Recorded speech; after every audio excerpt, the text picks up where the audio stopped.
Chapter 232, Black Snake, 10. John Myung-hoon can't comprehend the current situation at all. Why? He merely asks dumbfoundedly into the air. Me an elixir? He has heard that when making elixirs, the vitality of a living being is extracted to accumulate medicinal properties with life force. He has also heard that humans are used when making elixirs, such as chi-building pills by Jin Sohei. Of course, to enter the sect and have been chosen to be taken along during ascension, it would be impossible unless one's qualities are outstanding enough to reach the level of chi-building without chi-building pills, so there aren't many who have actually taken such pills. He remembers Jin Sohei saying that there will hardly be any need to see such elixirs as chi-building pills in the Golden Divine Heavenly Thunder sect, as there are numerous heavenly spiritual roots. John Myung-hoon himself thought that he would never consume barbaric pills made from humans. But me an elixir? John Myung-hoon looks around. Inside the Thunder Prison where he has been captured by his master, Jin Jinshan. In 13 hours from now, once the master alchemist has aged all the auxiliary ingredients, the process of refining you into a heavenly golden thunder pill will begin. Be mentally prepared by then. John Myung-hoon still fails to come to his senses after Jin Jinshan's last words. Am I going to die here like this? After only living like a dog for 10 years. He feels wronged, angry, but above all, scared. Fuck, am I really going to die like this? For real. John Myung-hoon clenches his head with a stiff expression inside the Thunder Prison. His hair, which he has grown for a little over 10 years, slips through his grasp. Damn it, why does it have to be like this? Just when he is in despair. Kadujaguk. The wall behind John Myung-hoon. A part of it suddenly starts to fall away. At the same time, Jin Sohei appears from inside. Sohei. John Myung-hoon is shocked and gets up from his spot. Jin Sohei frowns and puts her finger to her lips. Chill. Be quiet. I made it here dodging the guard's eyes. Come this way quietly. John Myung-hoon swallows his saliva. Even a fool can tell. This is his only chance now that Jin Sohei has come. He quietly moves towards Jin Sohei. Sohei me, save me. I came to save you. Please, just be quiet. Come this way. Soon, the inside of the Thunder Prison where John Myung-hoon was confined becomes completely empty. Then, Jin Jinshan walks into the now empty Thunder Prison. Sohei will handle it well. Behind him, Hong Surayong walks out and says, Now, Grand Elder Jin should start the next plan. Understood. Grand Elder Hong, make sure to disable the sect's grand formation on time, and if the kid manages to escape, activate the array. Of course. Jin Jinshan nods and glances at the stone wall John Myung-hoon had exited through before stepping outside the Thunder Prison. Before leaving the Thunder Prison, he glances at Hong Surayong and asks, By the way, Grand Elder Hong seems to be in poor health recently. Anything wrong? I've come to know a rather uninteresting fact. An uninteresting fact, you say? I've heard rumors lately that there's no dual cultivation between Grand Elder Hong and Elder Seo. Could it be that there's a problem with Elder Seo's lower dantian? Shut your mouth before I cut off your lower dantian. Hem. At Hong Surayong's fierce remark, Jin Jinshan coughs awkwardly and quickly leaves the Thunder Prison. Inside the Thunder Prison, Hong Surayong looks into the void for a moment before letting out a hollow laugh. To the ancestor of the Golden Divine Heavenly Thunder sect, what exactly were your descendants? Sohei, really, thank you. Truly, having completely escaped the Thunder Prison building, John Myung-hoon wipes off his cold sweat and thanks Jin Sohei gratefully. Jin Sohei sighs softly. Enough. Right now, all the elders and grand elders are in a meeting with the master alchemist. It seems like the elixir they are making is an extraordinary one that even the Supreme Sect Master must attend along with the grand elders. Thanks to that, there's about an hour's gap when the elders and grand elders won't be around. She leads John Myung-hoon to where the flying magic artifacts are gathered. The departure peak of the Golden Divine Heavenly Thunder sect is a place where flying magic artifacts in the shape of ships are anchored in abundance. She infuses her spiritual power into one of the flying magic artifacts, a small vessel type that can carry 500 disciples of the Golden Divine Heavenly Thunder sect at once. Get on. It's a magic artifact for long-distance travel. Thanks to the flying escape technique cast on the artifact itself, it can traverse thousands of li without difficulty. Take this and leave Thunder Spirit Island. Thank you. But aren't you coming with me? I'll stay behind and lie to the Supreme Sect Master that you are hiding near the Golden Divine Heavenly Thunder sect. That should buy us some time. John Myung-hoon looks at Jin Sohei and asks, Sohei, why are you doing all this for me? You don't need to know. Hurry up and get on. Jin Sohei, with an annoyed expression, loads John Myung-hoon onto the ship artifact. Being in the early core formation stage, Jin Sohei forcibly loads John Myung-hoon, who is unable to resist. Wait, I don't know how to pilot this. It's when John Myung-hoon is worried. TSDSSDSSD. A giant shadow surges up from behind John Myung-hoon. You are Hong Fan. It's the giant black centipede, Hong Fan. Kagugugu. John Myung-hoon is astonished by the spiritual energy wave and consciousness emanating from Hong Fan. Wait, you? Have you already reached the core formation stage? It's only the early stages of core formation, just like Miss Jin So-hye. If Sir John Myung-hoon hadn't experienced heavenly rejection during your 7 stars ritual, you would have surely surpassed me. You really have tremendous talent, but why are you here? I've come to pilot the ship in your stead. You know how to pilot a flying magic artifact? How? My master taught me how to pilot the ship. Wow. John Myung-hoon is about to exclaim, but then suddenly has a doubt. Wait, if you're the pet demon beast of an elder, aren't you bound to your master? Moving with me would. He looks at Hong Fan with suspicion, and Hong Fan begins to explain calmly. My master supports Sir John Myung-hoon's escape. From the start, someone with a talent like the heavenly golden thunder body isn't someone who should become an elixir just because they faced a bit of heavenly rejection. Not just my master, but also several grand elders and elders of the Golden Divine Heavenly Thunder sect share this view. What? You don't have to run away forever. If Sir John Myung-hoon evades capture for just a few weeks, after that, the grand elders and elders who support you will come to rescue you. Hearing Hong Fan's explanation, John Myung-hoon finally lets go of his suspicions. Sorry for doubting. And thank you too. It was just the elder's order. Hong Fan speaks, reducing his size. Hong Fan's large body shrinks. Grabbing the helm of the ship John Myung-hoon is on. Then, John Myung-hoon, Jin So-hye, with her arms crossed, looks at John Myung-hoon and says, "Let's see each other in good health later." "Thank you, So-hye." He bites his lip. I'm ashamed of myself. He had always treated Jin So-hye as a target to conquer or a potential dual cultivation partner and flirted around. And whenever he had a chance, he would shift his attention to other female disciples of the sect. But at this moment, John Myung-hoon makes a promise to himself. If I safely escape from the Golden Divine Heavenly Thunder sect, and if I safely return here again, I will only look at Jin So-hye.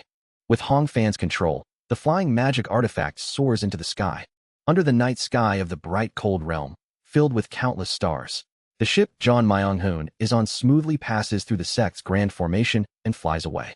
John Myung-hoon looks back at the Golden Divine Heavenly Thunder sect and thinks, I will definitely return. As Jin So-hye watches John Myung-hoon waving his hand as he leaves, a sigh escapes her lips. How that fool.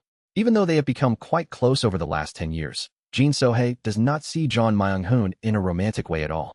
She only sees him as a brother she needs to look after, one a bit lacking in brains from her perspective.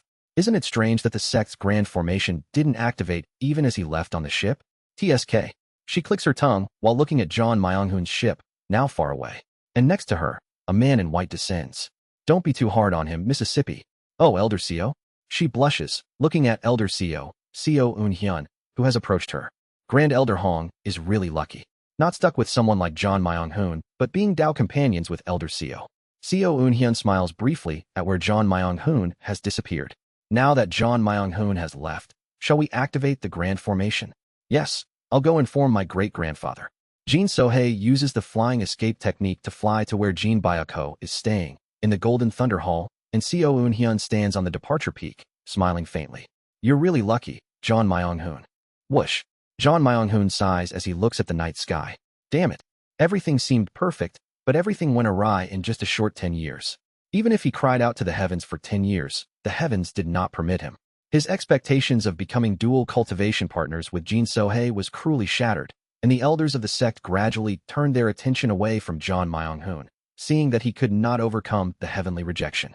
In particular, the infamous incident where Jin Byako, known for his explosive temper, came to insult him is a well-known story. Seo Eun-hyun managed to break through heavenly rejection as soon as he extended his hand. But why can't you? Why can't you? You are the heavenly golden thunder body. It's absurd that you can't do what Seo Eun-hyun can. Unless you're unimaginably dull, you should be able to do it. Hyogwak, Chongmun Sunwoo, and I could use chi building stage techniques even when we were at chi refining. Seo Eun-hyun could also do it. So why can't you? Damn it. To waste time on such a fool. What a waste of time. Yeah. Especially being directly compared with Seo Eun-hyun, who he has always looked down upon, and being subjected to such rage is one of the worst memories he has in the Golden Divine Heavenly Thunder sect. Damn it. Thinking back on the incident with Jin Byako, John Myung-hoon feels as if the little affection he has for the Golden Divine Heavenly Thunder sect is crumbling away. Really, if it weren't for you, Jin So-hye, and a few friends, I would have left the sect long ago. Why would I suffer trouble for staying unnecessarily? Thinking about it, starting from the Supreme Sect Master, They've only ever expressed anger and disappointment towards me. John Myung-hoon speaks as he looks at Hong Fan, who had shrunk to the size of a human torso and is operating the helm of the ship. Hong Fan calmly replies, "There's a saying that the opposite of love is not anger or hatred, but indifference.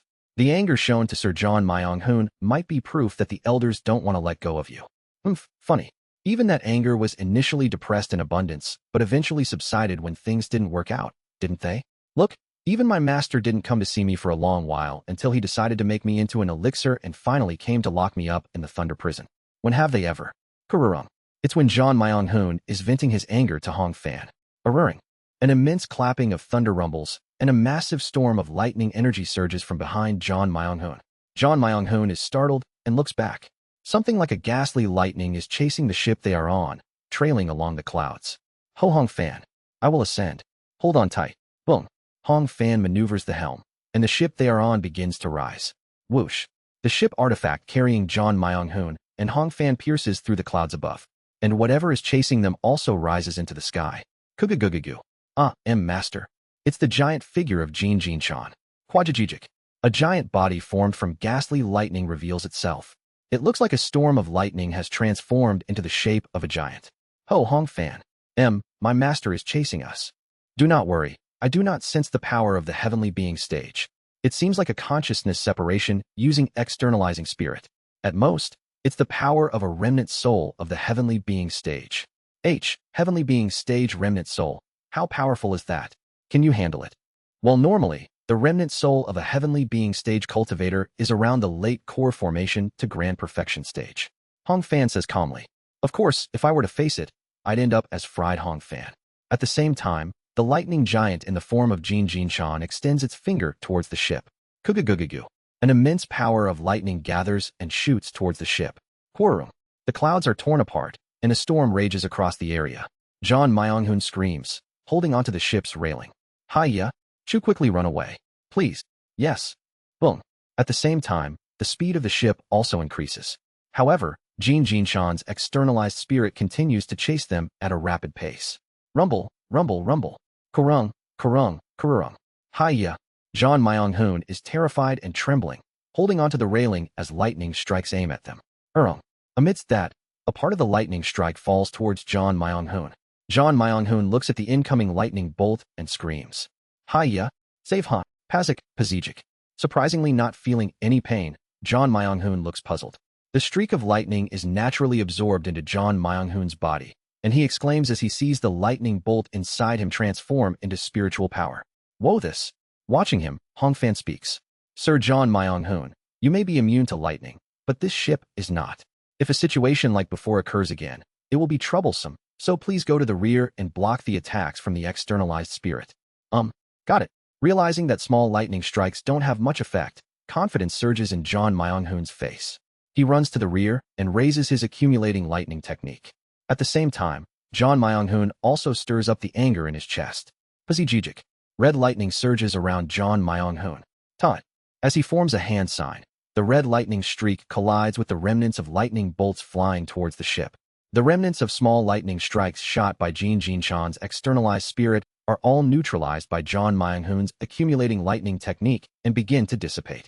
However, even though they are just remnants of lightning shot by the externalized spirit has the power of the core formation grand perfection, and John Myung-hoon is merely at the chi refining 6th star. Quajajijik. Ugh. In an instant, John Myung-hoon's spiritual power is depleted. However, John Myung-hoon grits his teeth and extends his hand. Come. Quajajijik.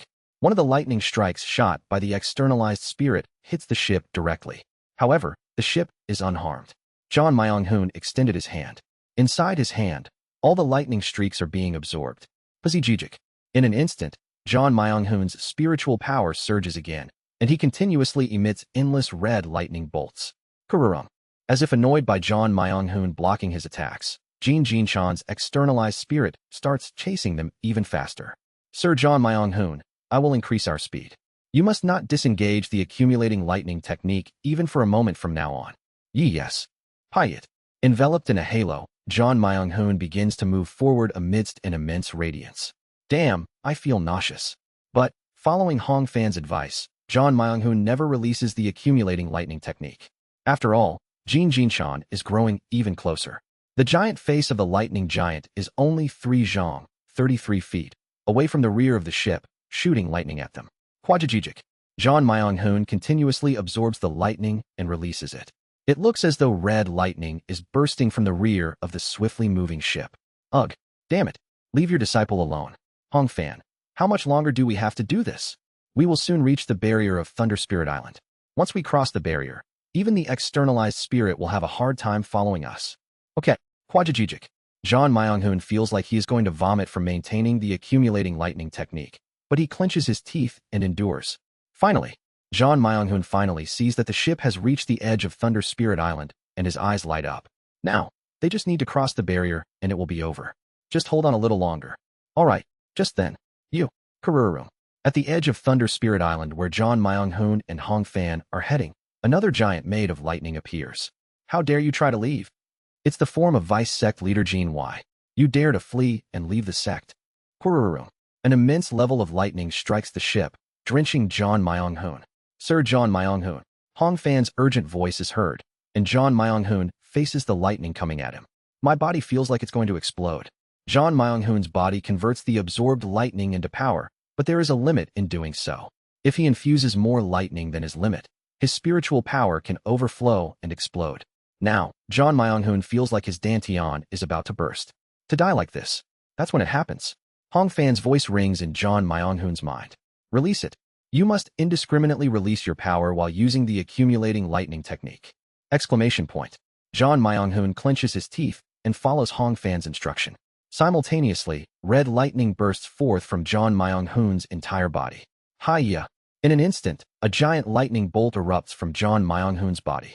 The area is enveloped in red lightning, and from there, the ship carrying Hong Fan and Zhan Myonghun emerges. Keep using the accumulating lightning technique.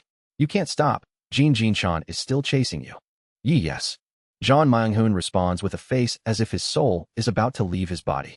He shakily aims the red lightning of the accumulating lightning technique towards Jin Jinshan, who is chasing from behind. There are 4 weak points in the barrier of Thunder Spirit Island, 1 in each direction of east, west, south, and north. We must escape through one of these. Since we just encountered Sir Jean Y in the east and were blocked, this time we will head towards the northern end to escape Thunder Spirit Island. We'll go faster, so please hang in there a bit longer. Yes. Rumble, rumble. At the eastern end of Thunder Spirit Island, where Zhan Myonghun just escaped from. There, the red lightning released by Zhan Myonghun does not disappear, but remains in abundance. It looks as if someone has intentionally captured those lightning bolts. Above the lightning, Jean Y's externalized spirit forms hand signs. Horn, neck, root, room, heart, tail, and winnowing basket. Kagugugu. Simultaneously, the lightning released by Zhan Myonghun turns into a red pillar and strikes down at the eastern end of Thunder Spirit Island. From the red pillar struck at the eastern end, a faint red path rises toward the north, where Zhan Myonghun is flying towards using the accumulating lightning technique. Northern end. You, Zhan Myonghun. How dare you attempt to flee and abandon the sect? Damn it. Weren't you the ones trying to turn me into an elixir? Zhan Myonghun yells at the Grand Elder blocking him at the northern end. Kururum. Once again, a tremendous bolt of lightning strikes Zhan Myonghun, frying him. Even if the sect decides to do so, you must accept it. Nonsense. Quadragigic. Zhan Myonghun absorbs the lightning shot at him until his stomach is about to burst, and then releases it using the accumulating lightning technique, following Hong Fan's advice. Sir Zhan Myonghun, since the northern end is also blocked, we will head to the western end. Alright, Hong Fan maneuvers the ship carrying Zhan Myonghun to move again. The externalized spirit of the Grand Elder that appeared at the northern end again gathers the red lightning bolts released by Zhan Myonghun to form a red pillar. Kum. A red pillar forms at the northern end of Thunder Spirit Island and strikes the ground. Simultaneously, the red path that started from the eastern end arrives. Ladle, ox, girl, emptiness, rooftop, chamber, wall. As the Grand Elder guarding the northern end chants, the red path that arrived from the eastern end connects with the pillar at the northern end. As the Grand Elder extends his hand, an even more intense red path extends out, paving the way towards Zhan Myonghun, who has fled using the accumulating lightning technique. The western end is the same. Damn it. Hong Fan, the east, north, and west are all blocked. Zhan Myonghun curses and yells at Hong Fan after releasing lightning towards the Grand Elder guarding the western end with the accumulating lightning technique. My apologies, let's try heading south. Just to the south. Don't give me that crap. It's obvious that it's probably blocked there too. We need to think of another way to escape. Kururu. It's when John Myung-hoon shows signs of heading elsewhere. Jin Jin-chan begins to indiscriminately shoot spells of different attributes at John Myung-hoon, not just lightning techniques. John Myung-hoon shouts in alarm. For now, just go somewhere. Anywhere. The ship Hong Fan is controlling begins heading south. Jin Jin-chan, chasing them, nods at the Grand Elder guarding the west. Boom. The red path that started from the north reaches the west. Legs, bond, stomach, hairy head, net, beak, triple star. Kagugugu. A red pillar emerges at the western end and strikes the ground. From the pillar at the western end, a beam of red light unlike any before chases after John Myung-hoon. Look here, Hong Fan. Yes, Sir John Myung-hoon. Over there, besides Master's avatar, I think something else is chasing us. John Myung-hoon asks with a foreboding feeling, looking at Hong Fan. Right behind the ship they are on, Jin Jin-chan's externalized spirit is pursuing them. Further behind Jin Jin-chan, a path, like red line, is being created, pursuing the ship carrying John Myung-hoon and Hong Fan. Hong Fan glances back. It's a dragon vein. No need to worry. Using spells that manipulate dragon veins require a considerable amount of preparation time. Unless it's a 4-axis stage cultivator who is highly skilled in handling dragon veins, it's impossible to do something with the dragon vein in a short period of time. But that dragon vein is chasing me. What's going on? That I am not sure. Damn it. I'm going to end up being turned into an elixir. Do something. John Myung-hoon curses out of fear, and Hong Fan calmly continues to steer the ship. Finally, the ship carrying John Myung-hoon and Hong Fan reaches the southern end of Thunder Spirit Island, and John Myung-hoon's face falls into despair. Southern end. There is Master Jin Jin-chan is waiting. Myung-hoon, where are you going in such a hurry? Before John Myung-hoon can respond, a massive lightning bolt strikes him. Kururu. It's like a pillar of light. John Myung-hoon absorbs the lightning to the point of bursting within the pillar of light and barely manages to endure it by releasing it through the accumulating lightning technique. Why are you trying to flee the sect? Because veins pop in John Myung-hoon's eyes. After repeating the cycle of consuming lightning and transforming it into power, John Myung-hoon took on the form of a spirit of red lightning. I don't want to die. Kururu. John Myung-hoon's red lightning repels Jin Jin-chan's lightning. Jin Jin-chan reaches out towards John Myung-hoon's red lightning. The lightning released by John Myung-hoon gathers into Jin Jin-chan's hand from the void. Jin Jin-chan sculpts the lightning into a pillar and asks, if I wasn't trying to kill you, would you have stayed in the sect? There seems to be a hint of remorse on Jin Jin-chan's face, but John Myung-hoon, whose eyes are rolling back in rage, shouts loudly. Of course, I would escape this dog's hit sect right away. For the past 10 years. Haven't I been ignored, despised, and treated like a fool here? Even if you weren't trying to kill me, I wouldn't want to set foot in such a place. Quajajijik. John Myung-hoon curses, spewing out red lightning. No more. Kururu. Simultaneously, the red dragon vein path following John Myung-hoon finally reaches underneath Jin Jin-chan. Jin Jin-chan plants the red pillar into the ground. Well, ghost, willow, star, extended net, wing, and chariot. Kagugugu. John Myung-hoon shudders. The atmosphere of Thunder Spirit Island changes. All around Thunder Spirit Island, red light begins to bloom in various places. Hong Fan, return to the sect. Yes. Upon Jin Jin-chan's command, Hong Fan turns the ship. John Myung-hoon is startled by how natural the movement is. Wow, wait. What are you doing, Hong Fan? Boom. Hong Fan silently steers the ship, and in an instant, Jin Jin-chan lands beside John Myung-hoon at the speed of lightning. John Myung-hoon's pupils shake. Master. Myung-hoon, and Jin Jin-chan grasps John Myung-hoon's shoulder. I'm sorry for everything up until now. Yes. Kagugugu. Beneath the ground, the red dragon vein boiled up. But it's not just any dragon vein. It's lightning. More precisely, lightning that is all too familiar to John Myung-hoon. It's the lightning of the accumulating lightning technique that John Myung-hoon himself had released. How did this happen? As if recognizing the power he had unleashed himself, John Myung-hoon is plunged into confusion. It seems as though the entire Thunder Spirit Island is boiling with John Myung-hoon's power. Jin Jin-chan, seeming apologetic, scratches his cheek and says, for the past 10 years, we've been conducting construction work throughout Thunder Spirit Island. He begins to explain. I sit at the departure peak, waiting for John Myung-hoon to return. Hong Su-ryong manipulates the sect's grand formation, gathering John Myung-hoon's scattered lightning across Thunder Spirit Island to the main peak of the Golden Divine Heavenly Thunder sect. At the summit of Thunder Cloud Peak, Jean Byuk-ho personally assists in the ritual. During the ritual, the Golden Divine Heavenly Thunder sect becomes, for a moment, a gigantic altar. You're quite blessed, aren't you, John Myung-hoon? From the Supreme Sect Master down, all the senior brothers, senior sisters, and disciples spent 10 years working on construction throughout Thunder Spirit Island and laying out formations to create an altar for the 7 Stars ritual. All just for you. Today is the day John Myung-hoon will conduct his 7 Stars ritual. I look up at the night sky. This plan originated from me. Remembering the time when Chongmun Ryong gathered dragon veins to ripen the longevity fruits, I started this plan. The phenomenon of heavenly rejection must be surpassed by one's own power. Then, how far does one's own extend? If one holds a magic artifact and shoots it towards the sky, is that still considered one's own? Then, if one is provided a regular, available magic artifact that even they with spiritual power at the 6th star of Qi refining can use, is that considered one's own? Considering the cases of me, Kim Yun, and Oh Hyun-suk, simply using a regularly available magic artifact to push through heavenly rejection didn't work. Just as Kim Yun directly manipulated the puppets to overcome heavenly rejection, it is impossible to overcome heavenly rejection with an external magic artifact. If that were possible, Chongmun Ryong would have asked his friend, the artifact craftsman Gongyo Cheon-sik, to make an artifact for me to use at that time. The point is, only with one's own will and life force can one overcome heavenly rejection. Thus, this complicated and grand plan was conceived. Kagugugu.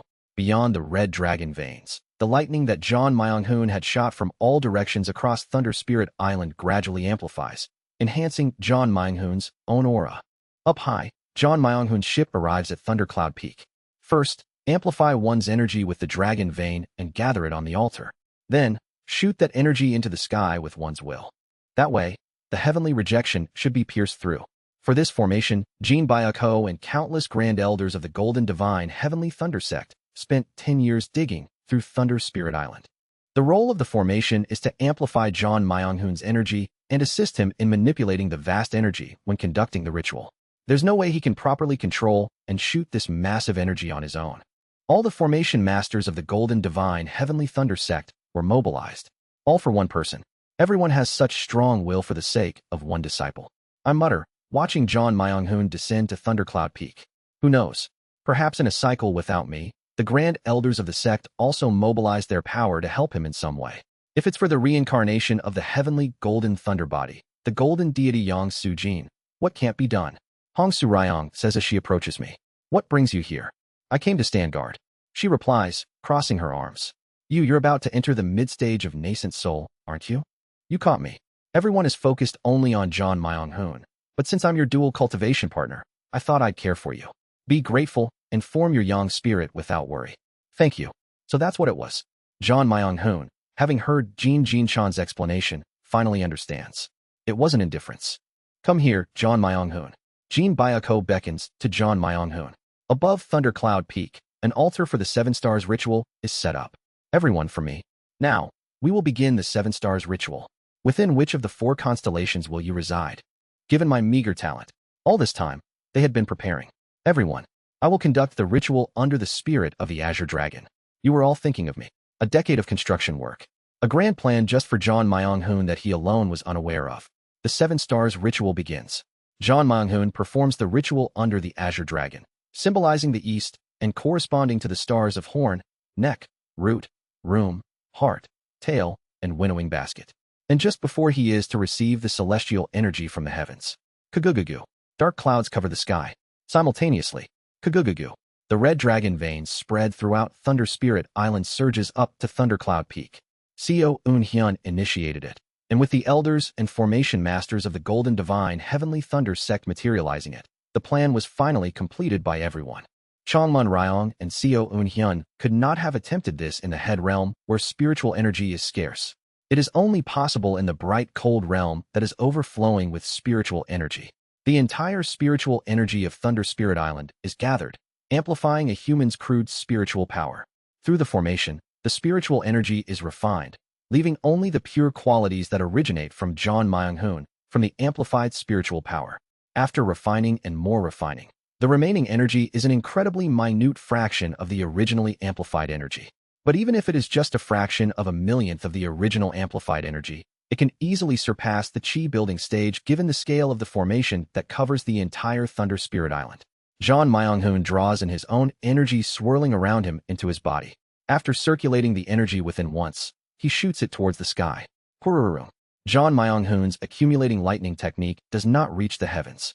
It withers away midway, losing its momentum. However, John Myung-hoon incessantly absorbs the limitless power swirling around him. This is completely different from simply absorbing lightning to convert into spiritual power. The consumption of power when transforming lightning into spiritual power is practically non-existent. John Myung-hoon continuously draws upon this infinite power, shooting lightning towards the heavens. The once withered momentum of his accumulating lightning technique infinitely amplifies, and strands of red lightning begin to ascend, gradually reaching the sky. And finally, at the edge of Thundercloud Peak, John Myung-hoon shouts towards the heavens with all his might. Heavens above. Hururum. The red lightning tears through the clouds in the sky, forging a path between the stars and man. John Myung-hoon stretches his hand towards the sky, receiving the celestial energy. With that, John Myung-hoon successfully completes the 7 stars ritual and enters the 7th star of Qi refining. Kurung. In a corner of the Golden Divine Heavenly Thunder sect, while everyone's attention is on John Myung-hoon, the Heavenly Golden Thunder body, one person is attempting to advance to the mid-stage of nascent soul. It's Seo Eun-hyun. Kururum. The sky trembles, dropping dual-colored heavenly lightning. Seo Eun-hyun, with eyes closed, operates the lightning path methods. Kagugugu. From the nascent soul stage onwards, all cultivators face heavenly tribulations. Rising from the core formation stage to the nascent soul stage brings a single bolt of lightning. From the early to mid-stage of nascent soul, 2 bolts of lightning fall. The dual-colored heavenly lightning strikes Seo Eun-hyun. However, Seo Eun-hyun, fortifying his body with lightning, is unharmed. Kururum. The second heavenly lightning for entering the mid-nascent soul stage strikes, more fierce than ever. Kururum. Seo Eun-hyun faces the second heavenly lightning. The scene looks as if a pillar of light is striking down on Seo Eun-hyun. Within that pillar of light, Seo Eun-hyun closes his eyes and introspects within himself. How could I, a dullard, learn over 9,000 cultivation methods of the Golden Divine Heavenly Thunder sect in just 10 years? It's partly due to the curse given by the owner of the Heavenly Lightning Banner, granting me knowledge and talent in lightning. But there is another reason. All 9,000 methods of the Golden Divine Heavenly Thunder sect were originally one. As I gradually mastered the methods, I discovered that there are connecting techniques among them. When I managed to master about 40 methods up to the 2nd or 3rd star, I could discern the original text of these connecting techniques. The original text is something I had already long known. Knowing the original text beforehand, understanding its meaning, and being able to apply it to the lightning path methods allowed me to master all 9,000 lightning methods in a short time. The original text of the Golden Divine Heavenly Thunder sect's methods is as follows. Chapter 1. All beings are born free and equal in dignity and rights. They are endowed with reason and conscience and should act towards one another in a spirit of brotherhood. Chapter 2. Every being is entitled to all the rights and freedoms set forth in this declaration, without distinction of any kind, such as race, plane, vision, cultivation, or origin, or any other category, such as the physical world, netherworld, immortal realm, decaying corpse realm, or other realms. Furthermore, regardless of whether the fate or history to which a being belongs is subject to constraints by higher beings, there shall be no oppression based on the fate, birth state, or planar status of that being or soul. Chapter 3. Every being has the right to liberty and preservation of life and fate. Chapter 4. This is less a method formula and more of a kind of blessing prayer recited during rituals. And I know this formula's original text. The Universal Declaration of Human Rights. Words from the Universal Declaration of Human Rights seen on Earth, adapted to this world, imbued with magical power so that the sentences hold power. That is the formula that appears when mastering all methods of the Golden Divine Heavenly Thunder sect. Crackle. I recite chapters 1 through 29 internally, operating my spiritual power according to the magical power and force contained within the formula. Thus, knowing the Universal Declaration of Human Rights and having an understanding of the laws of lightning due to the backlash from the curse given by the owner of the Heavenly Lightning Banner, I succeeded in mastering all 9,000 methods within 10 years. Was Yang Sujin really someone from the same world as me? Now I am certain that Yang Sujin, the Enders, are beings from Earth. Pazijijik. As I recite chapters 1 through 29, I realize the power of lightning has reached its limit. And in an instant, boom, the power of lightning at its limit shakes off the oppressive heavenly tribulation. Woo-woo. Simultaneously, a surge of cultivation hits me like a flood. My nascent soul, previously glowing with a faint blue light, splits in half, and the other half begins to turn red. A line forms from my forehead, dividing the domain of the Yin spirit and the domain of the Yang spirit. Finally, I have successfully created both the Yin and Yang spirits. However, I brace myself for the backlash that will follow. The formula formed by combining 9,000 methods of the Golden Divine Heavenly Thunder Sect indeed maximizes the power of heavenly lightning for a moment. Thanks to this, I was able to amplify the lightning power flowing within me and reach the mid-stage of nascent soul. But once the heavenly lightning reaches its peak, hiss, the lightning energy swirling around me gradually begins to fade. The abundance of lightning power in my dantian starts to feel flimsy, dissipating into colorlessness. Soon, I revert back to my state from before I completely mastered all the lightning path methods. The power in my dantian confirms I am indeed at the mid-stage of the nascent soul. The cultivation I have built up through the lightning path methods remains. However, after combining the 9,000 methods, the lightning attribute of the lightning path methods becomes completely attributeless and utterly untraceable. That's right. By unifying all the methods of the Golden Divine Heavenly Thunder Sect, I successfully reached the mid-stage of nascent soul using that power. But the method formed by unifying all of the Golden Divine Heavenly Thunder Sect's methods can no longer be called a method of the Golden Divine Heavenly Thunder Sect. Congratulations on reaching the mid-nascent soul stage. Hong Su-ryong comments with a click of her tongue, seemingly regretful. However, to choose to recite such an absurd formula that completely gives up the advantages of the lightning path method, converting it all into ordinary spiritual energy, instead, why would you do that? Jean Myung-hoon also succeeded in performing the 7 stars ritual, and he could have resolved the disharmony among the methods after reaching the nascent soul stage. Well, it's not like my cultivation has decreased, has it? I laugh it off as if it's no big deal. Now that it's come to this, let's research this nameless method further. What more is there to research? The reason why the previous Supreme Sect Masters kept it hidden becomes obvious. It's a foolish technique that makes you unable to handle the lightning attribute once practiced. Well, that's true, but what do you mean that's true? You fool. Enough. I'm going to congratulate John Myung-hoon. You just stay here and really think about whether what you did was actually wise. For some reason, Hong Su-ryong seems displeased that I lost the lightning path methods and flies off to Thundercloud Peak, where John Myung-hoon is. However, I sit quietly and ponder over this nameless formula. This is with 100% certainty left by Yang Su-jin. Moreover, a technique formula based on the Universal Declaration of Human Rights. There must be something to it. Having encountered Yang Su-jin's arrangements twice, mastering this formula is not a choice, but a necessity for me. I operate the nameless formula from the beginning once more, now devoid of any attributes. No change. But operating the attribute-less spiritual power brings no changes. Even the speed at which spiritual power accumulates is unbearably slow. Is this formula even a technique? As I ponder this and recite the last 29th chapter of the formula, I suddenly feel something odd. The Universal Declaration of Human Rights consists of 30 articles. The nameless formula, plagiarizing the Universal Declaration of Human Rights, converting one article to one chapter, only has 29 chapters. I recall the final article of the Universal Declaration of Human Rights in my mind. Nothing in this declaration may be interpreted as implying for any state, group, or person any right to engage in any activity or to perform any act aimed at the destruction of any of the rights and freedoms set forth herein. In other words, the Universal Declaration of Human Rights cannot be interpreted maliciously. As I recall the last article, something happens. Wawoom! Exclamation point. As soon as I contemplate it, the nameless formula starts moving on its own. What's happening? Despite my attempts to control it, it's unyielding. The attribute-less spiritual power surges like a flood, filling my entire body. Then, the spiritual power flows into my upper dantian, from the upper to the middle dantian, from the middle to the lower dantian. It rushes crazily into the nascent soul within the golden core. And at that moment, flash, I realize I have entered a strange space. This place is, whoosh. It's dark, deep, profound darkness. And it's cold, much like when I met him, in the lowest level of the serving command arc. As I tensely survey my surroundings, it happens. Are you a later generation? Exclamation point. Suddenly, someone speaks to me in a physical voice right in front of me. You are. I try to look up, but flinch. Then, cautiously looking down, I ask, are you the golden deity? Yes. I asked if you were a later generation. Yes, I have entered the Golden Divine Heavenly Thunder Sect, and if you're not an Ender, you could not possibly have entered here. Cut the pretense. I face the being in front of me. I cautiously asked the golden deity, Yang Su-jin, the formula that appears when all the methods of the Golden Divine Heavenly Thunder Sect are combined, is it? Yes, you should know it well enough. What's important is not that.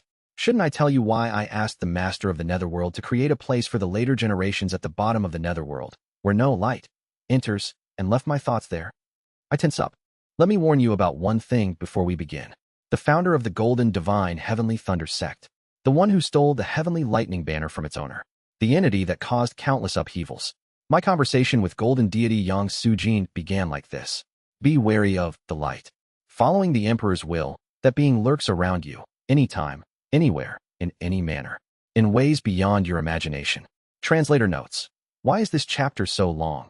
It ain't even the last chapter of the Cycle El Mayo. Also, lore drop time. But before that, Q&A brought to you by Blumangoade.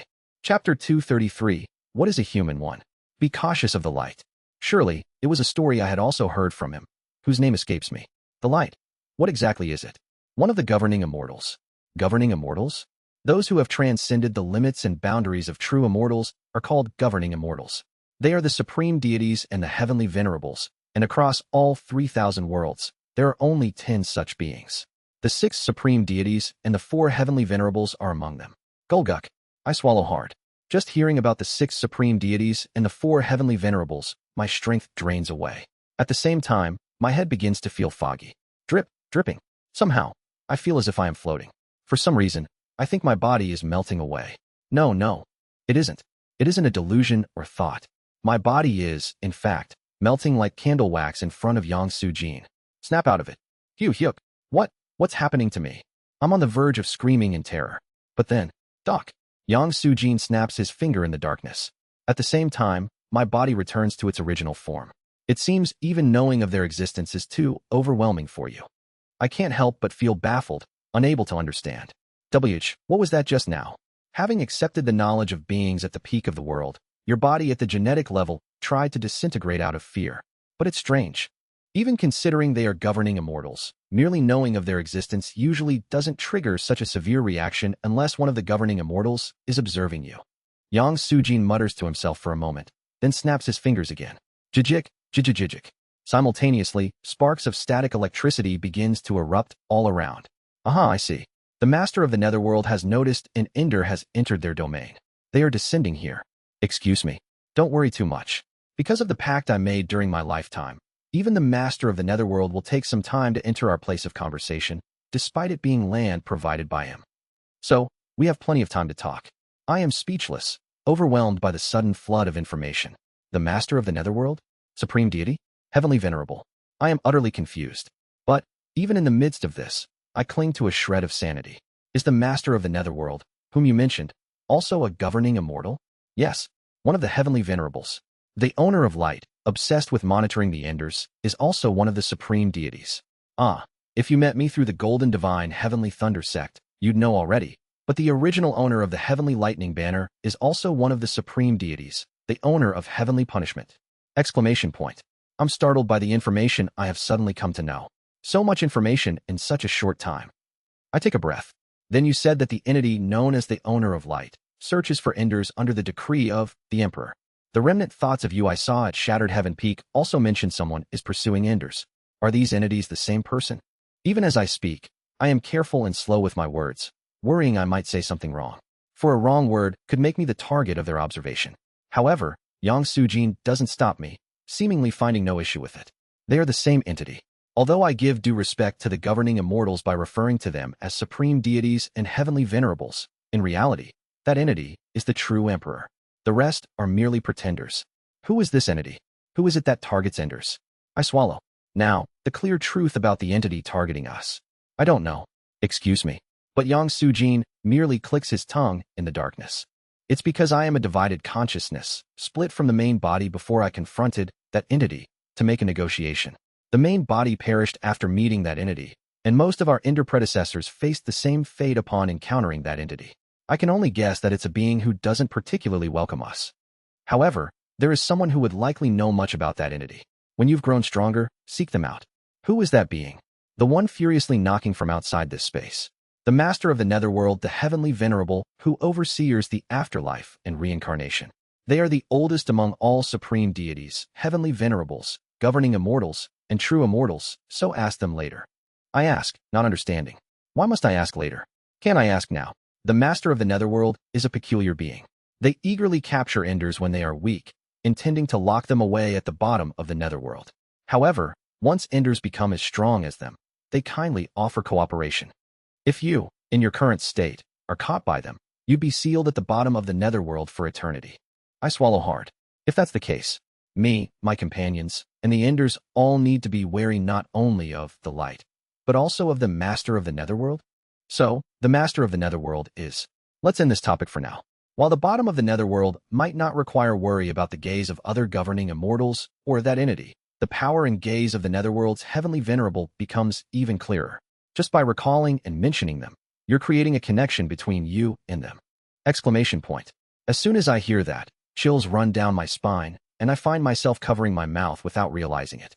I can guess what you're curious about. However, the master of the netherworld does not usually interfere before the enders enter the realm of the dead. Hence, as long as you're alive and avoid going to the netherworld, there's no need to worry too much. Of course, the fact that they don't leave the netherworld is not due to any restrictions, but his personal issues, so don't be too relieved. Yes, I understand for now. The heavenly venerable can leave the netherworld? I feel a shiver run through me. The fear that an unimaginably distant being can do whatever it wants, and I can do nothing about it overwhelms me. Let's not be consumed by fear and use the remaining time to learn what must be learned. First, aside from things about governing immortals, why did you call me here? Good. It's impressive how quickly you're moving past the fear of governing immortals. You have strong mental fortitude. Yang Sujin commends me for shifting the question. The reason I called you here is firstly to determine whether you are a later generation who inherited my fate or just another ender. Your fate. Yes, the fates bestowed upon enders are fixed and immutable. When all the enders of a previous generation disappear because of that entity, new enders are born into this world with new fates. Of course, the abilities obtained with the fates differ each time, as the world provides the optimal power to fulfill the fates. Do I have the same fate as you? Yang Sujin seems to look at me for a moment from within the darkness in response to my question. It seems not. You have a completely different fate. But, I wait for Yang Sujin's next words. Judging by the significant pain and despair in your history, your fate is as vile as mine. Kukik. Excuse me. My fate is vile. I'm puzzled when I hear this. First, I should explain why I established the Golden Divine Heavenly Thunder sect. Yang Sujin began his explanation. My core method is the Red Lightning Heavenly Tribulation method, a technique that can only be learned by those who possess the Heavenly Golden Thunder body or someone with the same fate as me. This technique allows one to draw out the utmost power of the Heavenly Golden Thunder body. Even if one does not possess the Heavenly Golden Thunder body, an ender who is bestowed with the same fate as me can master this technique and obtain the Heavenly Golden Thunder body. Exclamation point. And you have mastered all the techniques of the Golden Divine Heavenly Thunder sect, found the hidden formula among them, and came here after mentioning the last of what is famous in our homeland, right? That's correct. The method that emerges from combining all methods of the Golden Divine Heavenly Thunder sect is the Extinguishing Divine Tribulating Heavens technique. As you've probably realized from practicing it, it's not really a method. It's a kind of blessing prayer, a sacrificial ritual. Why did you create something like this? I asked Yang Sujin. I remember Hong Suryan's reaction when I told her about the method Yang Sujin calls Extinguishing Divine Tribulation Heaven technique. A kind of ritual that loses the attributes of the Lightning Path method? What are you saying? The ultimate form of the techniques created by the founder of the Golden Divine Heavenly Thunder sect is a ritual that loses the identity of the sect? Exactly what was the 120,000 years of history for it to rush endlessly just to lose its identity. To reach the Golden Divine Heavenly Thunder Decree. The Golden Divine Heavenly Thunder Decree. The Universal Declaration of Human Rights is a declaration that guarantees the rights of beings. I spent my life trying to change my fate, to gain the rights and freedom of humans. Changing my fate was my lifelong wish and deepest desire. I can't see through the darkness, but I feel Yang Sujin clenching his fist. Most of us enders are miserable. However, while there are enders who are bestowed with good fates, there are also those like you and me who are bestowed with vile fates. Kukik, I wish to exchange my vile fate with the fate of another ender. The Red Lightning Heavenly Tribulation method symbolizes my current fate. The Extinguishing Divine Tribulating Heavens technique symbolizes the will to twist my fate. And finally, my future after successfully changing my fate would have been the Golden Divine Heavenly Thunder Decree. If I had truly succeeded in changing my fate and achieving happiness, then the Golden Divine Heavenly Thunder Decree would have been born. However, Yang Sujin's voice loses its strength. As you see, I failed. I tried until right before I confronted that entity, but in the end, Changing fate was nothing but an illusion. Then, the Golden Divine Heavenly Thunder Sect was. I tremble, vaguely catching on to the existence and meaning of the Golden Divine Heavenly Thunder Sect from Yang Sujin's words. Was it an object of ritual to change your fate? Yes. Specifically, it was the preparatory material for a ritual to change fate. Ultimately, it was a failed creation. I can't help but retort at Yang Sujin's tone. To call your descendants a failure, isn't that a bit too harsh? How can you say such things when you've incorporated the Universal Declaration of Human Rights into your methods?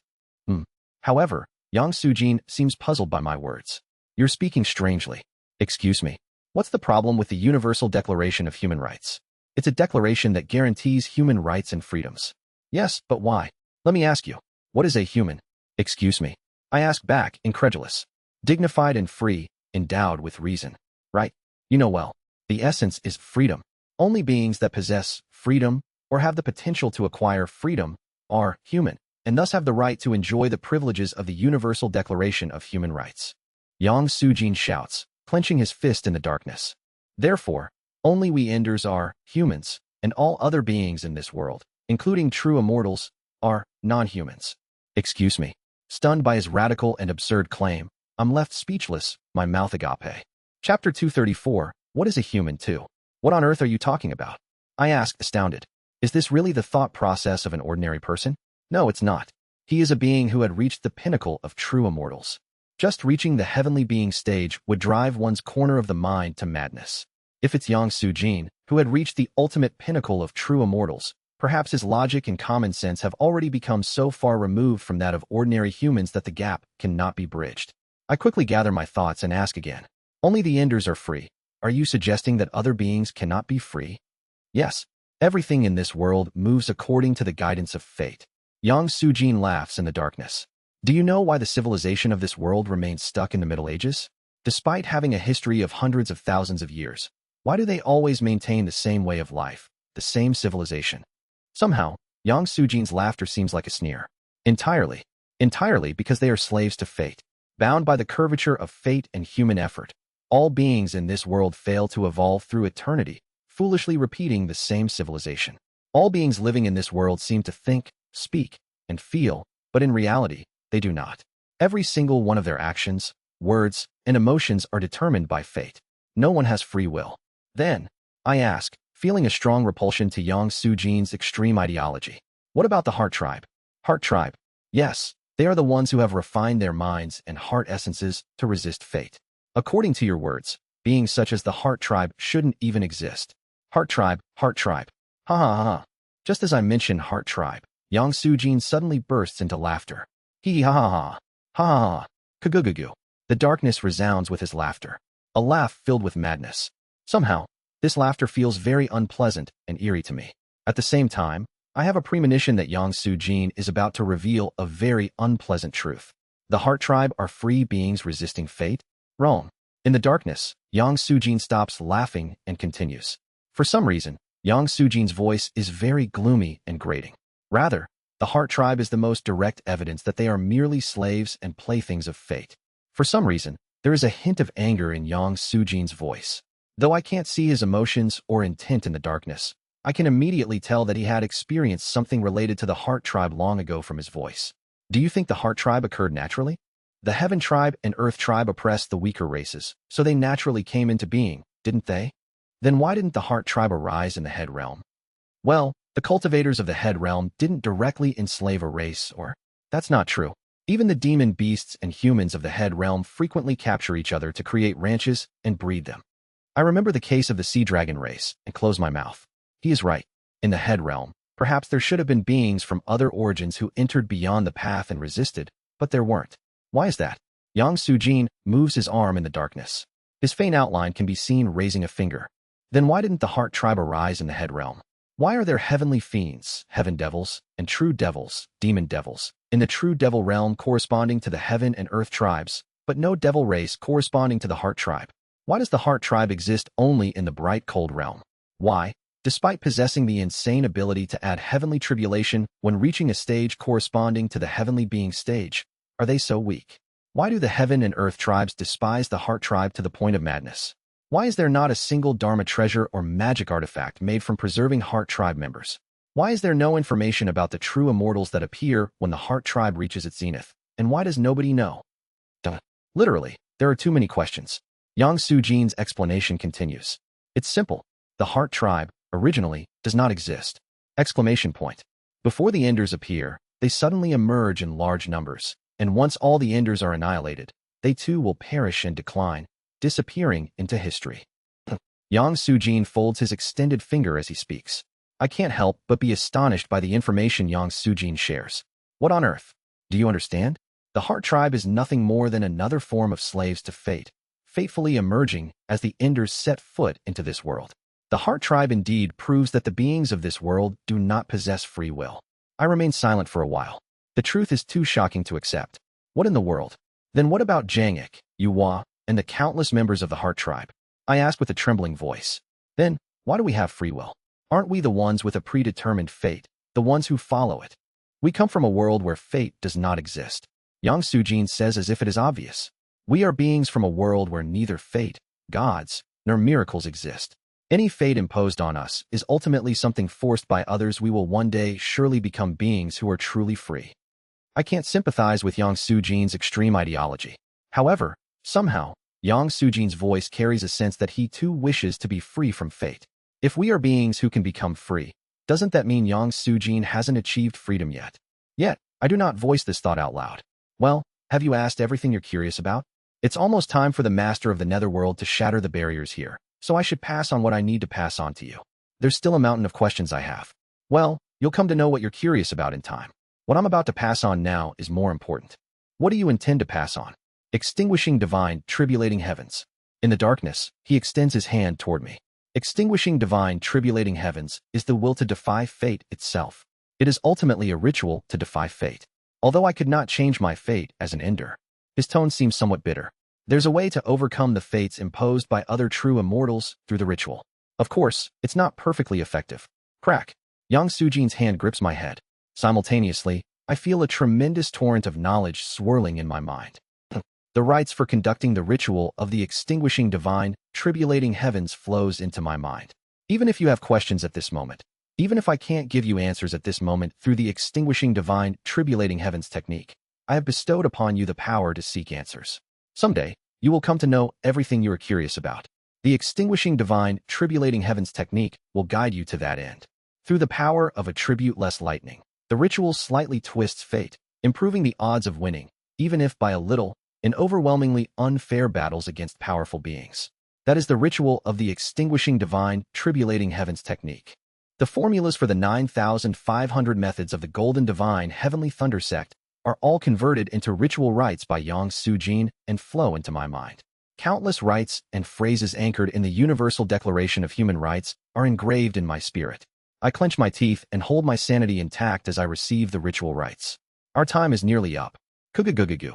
In the space of darkness, a somewhat eerie aura swirls about. Cold. No, it is beyond just being cold. This is so cold, so cold, so cold, so cold, so cold, dying, death, death, death, death, death, death, death.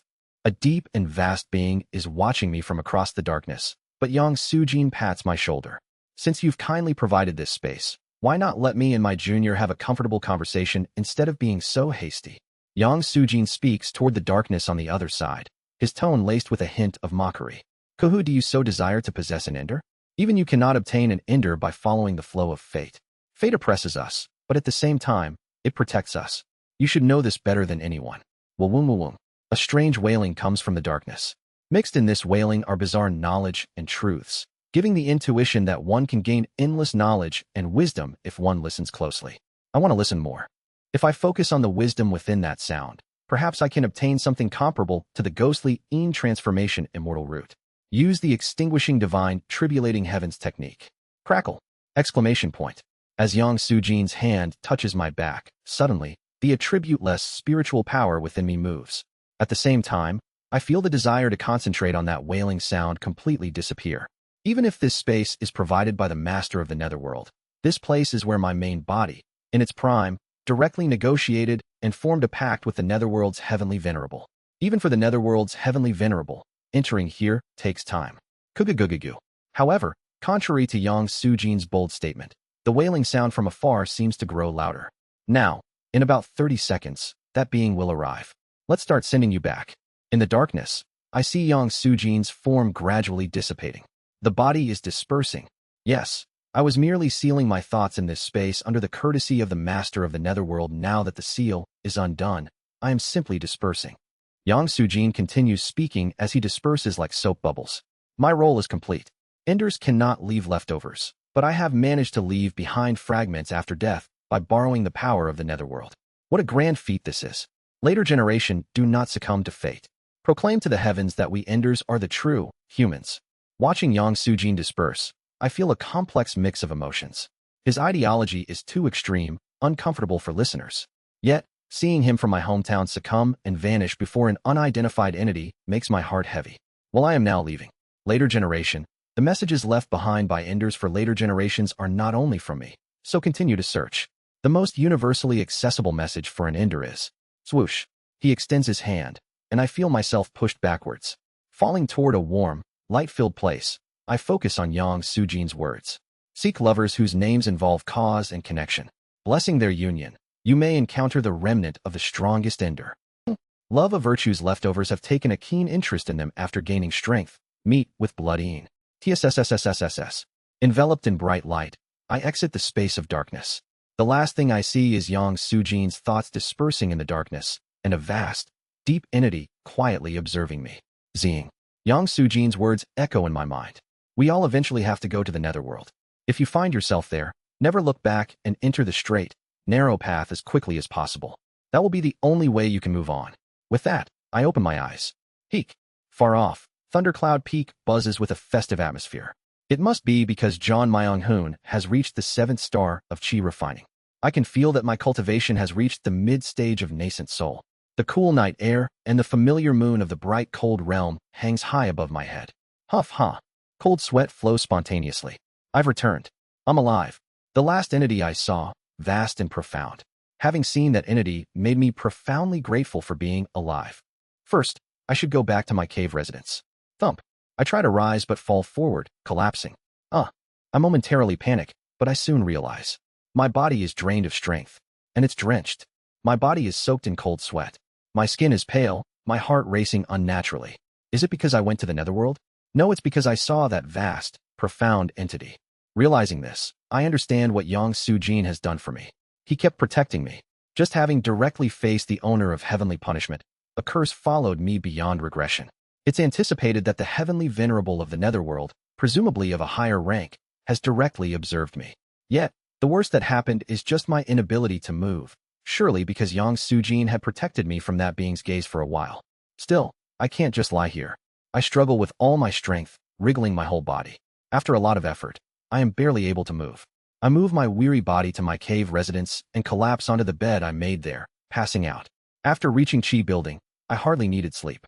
But the exhaustion from my time in the netherworld, even under Yang Sujin's protection, brought me overwhelming tiredness. The next day, blink. What I see upon waking is Jin Byako. With a stern face, Jin Byako speaks to me. Show me your wrist. Translator notes. I like how the words heaven and tribulation are switched between the red lightning heavenly tribulation method and extinguishing divine tribulating heavens technique. It adds a bit more of a symbolic meaning of reversing one's fate by reversing the tribulation given by the heavens. Chapter 235, What is a Human 3? You want my wrist? I immediately understand what Jin Byako wants from me. After reaching the heavenly being stage, he should be able to see right through me. Asking for my hand must be because, even for him, it's something unbelievable. I obediently extend my wrist. He slowly grabs my wrist then, like a doctor, he reads my pulse. Womb. Jin Byako's consciousness starts from my blood vessels and quickly sweeps through my entire body once. You. Jin Byako calls out to me with a somewhat heavy voice. There's a troubled look in his eyes. I've heard from the Grand Elders that you began to learn all the methods of the sect. Yes. So, I thought, maybe after studying the methods for about 1,000 years, you would discover the hidden formula and the concealed technique. But, there's a mix of disbelief in Jin Byako's troubled look. To master all the methods in just 10 years, and to reproduce a technique that has only been passed down as legend. I don't know whether to praise you for it, or to scold you for carelessly discarding the overall lightning path method and the lightning sacred body you had developed. I remain outwardly calm, but the words Jin Byako spits out stirs a significant turmoil in my heart. And then, Jean Byako continues speaking with a sigh. I don't know if Jean Y told you, but the real name of the technique that appears when you learn all the methods is the Extinguishing Divine Tribulating Heavens technique. It is said to be the greatest enlightenment the founder wanted to leave in the Golden Divine Heavenly Thunder sect, passed down through generations of sect leaders. Is that so? There are two main characteristics of the technique. First, once you start learning it, all the lightning path methods you have been practicing turn transparent and change into attribute-less spiritual power, losing all the benefits you've been enjoying from the lightning path method. Second, with a slightly stunned expression, Jean Byako says, the original spiritual roots disappear, and the body becomes that of a mortal, losing the ability to cultivate further. In other words, the innate talent you were born with vanishes. Simply put, you are no longer capable of cultivation and can no longer pursue the path of immortality. Duh. If you had reached the heavenly being stage, there might have been a way.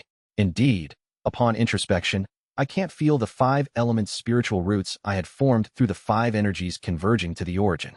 There is spiritual power in my body, but it feels like my flesh has lost the ability to absorb it. Since I can no longer refine spiritual energy into spiritual power, I won't be able to recover spiritual power if I use any spells in the future.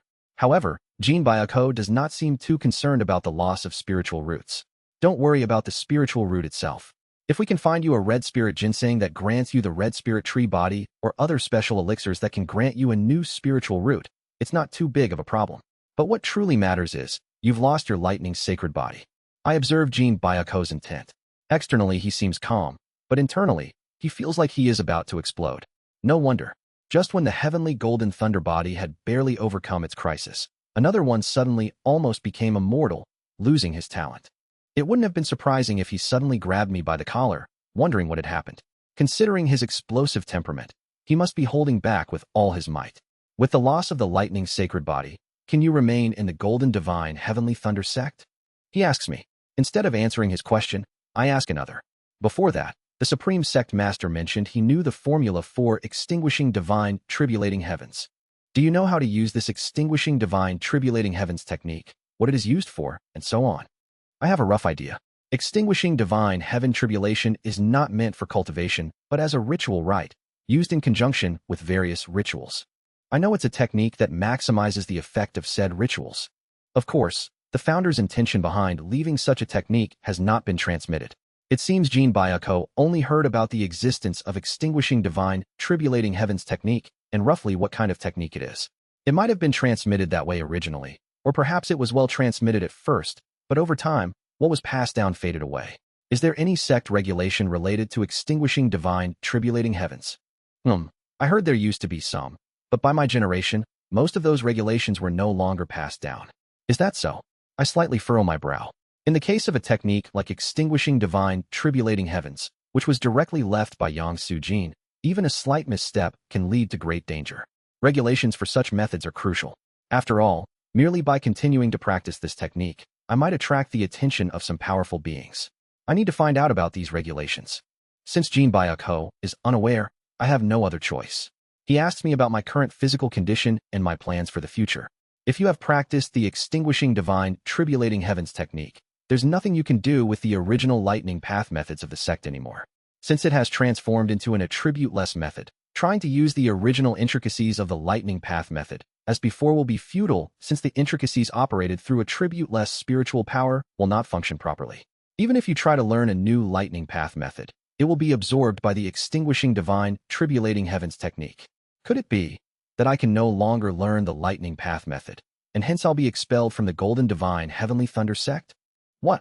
At my question, Jean Byako clicks his tongue and says, that's nonsense. Even if all your talent and 5 elements spiritual roots have vanished, you are still a mid-nascent soul stage elder. Having condensed a nascent soul, you are one of the respected seniors even in the bright cold realm. We cannot afford to abandon such strength. Moreover, extinguishing divine tribulating heavens is also a legacy left by our founder. You still have a duty to remain to steadily practice it and research what significance its intricacies hold. Is that so? I smile slightly. After all, Jean Byako's words are quite true. You asked if it matters if I lose the lightning sacred body, right? Yes, it does not matter. Exclamation point. As long as the golden divine heavenly thunder sect continues to accept me, I will remain a disciple here. That's good. Thank you. He pats my shoulder. Anyway, even if I can't learn the lightning path methods anymore, there are things I must do. After all, I need to steal the heavenly lightning banner. That is also one of the goals of this life. But whether Jean Byuk-ho knows of my malicious intent, he pats my shoulder with a proud expression. Startled, I flinch and wonder if he is scheming something, but fortunately, that does not seem to be the case. Though you've lost your spiritual root and lightning path methods, you are still a talent of the sect. I will send you special elixirs later to supplement the spiritual root. Furthermore, though it is regrettable, you are still a great disciple who has mastered all the methods of the sect. I look forward to your future. Yes. After encouraging me for a while, he leaves my cave residence. After he leaves, I close my eyes and introspect my body. The attribute-less, transparent spiritual power flows within me. At the same time, finally, I smile, realizing that the curse of lightning transformation, which had been gradually consuming my body, has finally disappeared. I've been liberated. The curse that followed me for 500 years, even after dying twice, is finally lifted as the extinguishing divine, tribulating heavens transforms the lightning in my body into an attribute-less state. Despite the significant events that have occurred, the fact that the curse is lifted means that I have achieved one of the major goals of this life. Of course, I haven't yet achieved the goals of reaching the heavenly being stage and stealing the heavenly lightning banner. I take a deep breath. Wawoom. With my breath, heaven and earth's spiritual energy enters me. I operate the dragon vein chi method, quickly beginning the complete transformation of the 5 energies converging to the origin once again. Crackling. There is hardly any change with the transformation, just loosening up the body. However, I can feel the 5 elements spiritual roots being regenerated in my body as the spiritual energy of the 5 energies converging to the origin enters. Feeling the restored 5 elements spiritual roots, I absorb the heaven and earth spiritual energy with the newly formed roots. The depleted spiritual power rapidly replenishes, and I quickly recover to my peak condition. I have reached the mid-nascent soul stage. Having succeeded in creating a yang spirit, all I need to do is gather yang energy to lead the yang spirit to the peak and gain the momentum to advance to the late nascent soul stage. From then on, it will be much easier. Well, then, let's reorganize everything I need to do and what I've gained. What I have gained is precious information and a technique to resist fate, extinguishing divine, tribulating heavens. What I have to do is rise to the heavenly being stage and steal the heavenly lightning banner. But with the acquisition of extinguishing divine, tribulating heavens, another task has arisen. The Golden Divine Heavenly Thunder sect has not properly passed down the extinguishing divine, tribulating heavens technique. It doesn't feel like they properly understand it. So what should be done? I should find someone knowledgeable about the inheritance. I rise from my bed. Perhaps due to the effects of visiting the bottom of the netherworld, my body lacks vitality, and my whole body creaks like that of an old man about to die. But after sleeping, it seems I can still move. I head to the entrance of my cave residence and shout in demon beast language. Home. Fan. Wawoom. The vibration of spiritual energy echoes in all directions. After a while, Kagugugu, a giant centipede, each segment now larger than a house, flies through the air towards me. Hong Fan, boasting a black carapace, pushes its face towards me. What brings you to summon me, master? Bring me the list of new disciples from the bright cold realm who have recently joined the Golden Divine Heavenly Thunder sect in the last 10 years. Yes. Swoosh. Hong Fan flies away without a word and returns to me after a while. In Hong Fan's forelegs are a few scrolls, small compared to its size, held tightly. Here is the list of new disciples. Right, thank you. Now let's see. I spread out the scroll and quickly read through the names on the list. After a while, I am able to find the name I am looking for. Here it is. A disciple who joined 8 years ago recently became a green lightning disciple due to their rapid cultivation speed attracting the elder's attention. I point to a name on the list and instruct. Hong Fan, bring this person to my cave residence. Yes, master. Hong Fan immediately flies off again at my command. I should ask her. Shortly after, Hong Fan flies back from afar, carrying an early chi building stage disciple in its mouth. Wish bang. Ayok. Throw me gently. Thrown by Hong Fan, the disciple rolls on the ground. Clutching their head, they glare at Hong Fan with a sullen look. Of course, since Hong Fan is at the early core formation stage and silently stares back, the disciple ends up shutting their mouth. The person glances at Hong Fan for a moment. Upon seeing me, they appear surprised and quickly show respect. Allah, green lightning disciple of the Golden Divine Heavenly Thunder sect, Yun Jin, Abyssal Quake. I greet the purple lightning elder. A familiar appearance with mixed black and white hair. A cultivator looking somewhat young, dressed in a golden robe. It's my old friend, Yun Jin. Sit down. I call him inside my cave residence and have him sit down, then slowly move to prepare spiritual tea. After brewing the tea leaves infused with spiritual energy, and pouring him a cup. Yunjin has an expression of gratitude. Don't feel burdened. Thank you, elder. Don't taste it just yet. I warn Yunjin, in case he drinks it first. This thunderleaf tea is very popular among the disciples of the Golden Divine Heavenly Thunder sect. It's a tea also enjoyed by the elders. Just one sip can enhance the Lightning Path method's spiritual power. It's a precious spiritual tea that can give even mid-nascent soul stage cultivators the equivalent of spiritual power to 1 or 2 months of cultivation. For a chi-building cultivator like you, it will probably increase your spiritual power a couple times more. To offer me such a precious thing, if I am to treat a precious guest, I must prepare something valuable. I am unworthy, just a mere green lightning disciple. Womb. I activate a strand of spiritual power, triggering the formations I have prearranged around my cave residence. TSSDSSDSSD. A barrier forms inside the cave residence, completely isolating us from the outside. Now, please come out, senior. As a junior, I wasn't sure what you'd like.